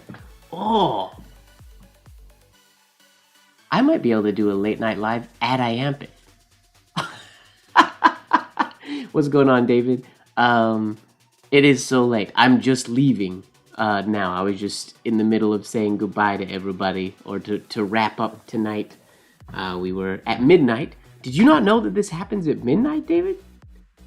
At midnight, the lights go off, the black light goes on. Today we're pink for the first time ever. Normally it's a blue light, a blue glow light, but today we're going pink for the after party. This is the after party. At midnight, everything changes, and we get a little crazy. Too old for this. Get out of here. I'm twice as old as you are. But yeah, it's late, and I was just saying goodnight to everybody. So sorry, David, that you just popped in here, and I'm saying peace out to everybody. I was just saying there's no late night live next week because I'll be on the road, but then I'll be back after that, so we will have late night lives after that, and maybe depending on the hotel internet and what I can finagle, maybe we'll even do a late night live from my Ampeth when I'm there. We'll see how that all works. Who knows when I'll be on the road there. But thank you everybody for hanging out. I don't even know how many people are still here. It was a blast today. I had a really fun one. Please make sure that you are falling in love with the process. And don't forget, ladies and gentlemen, that life should be just a bit of silliness, really. Good night, everybody. Sweet dreams, and I'll see you next time. End stream now.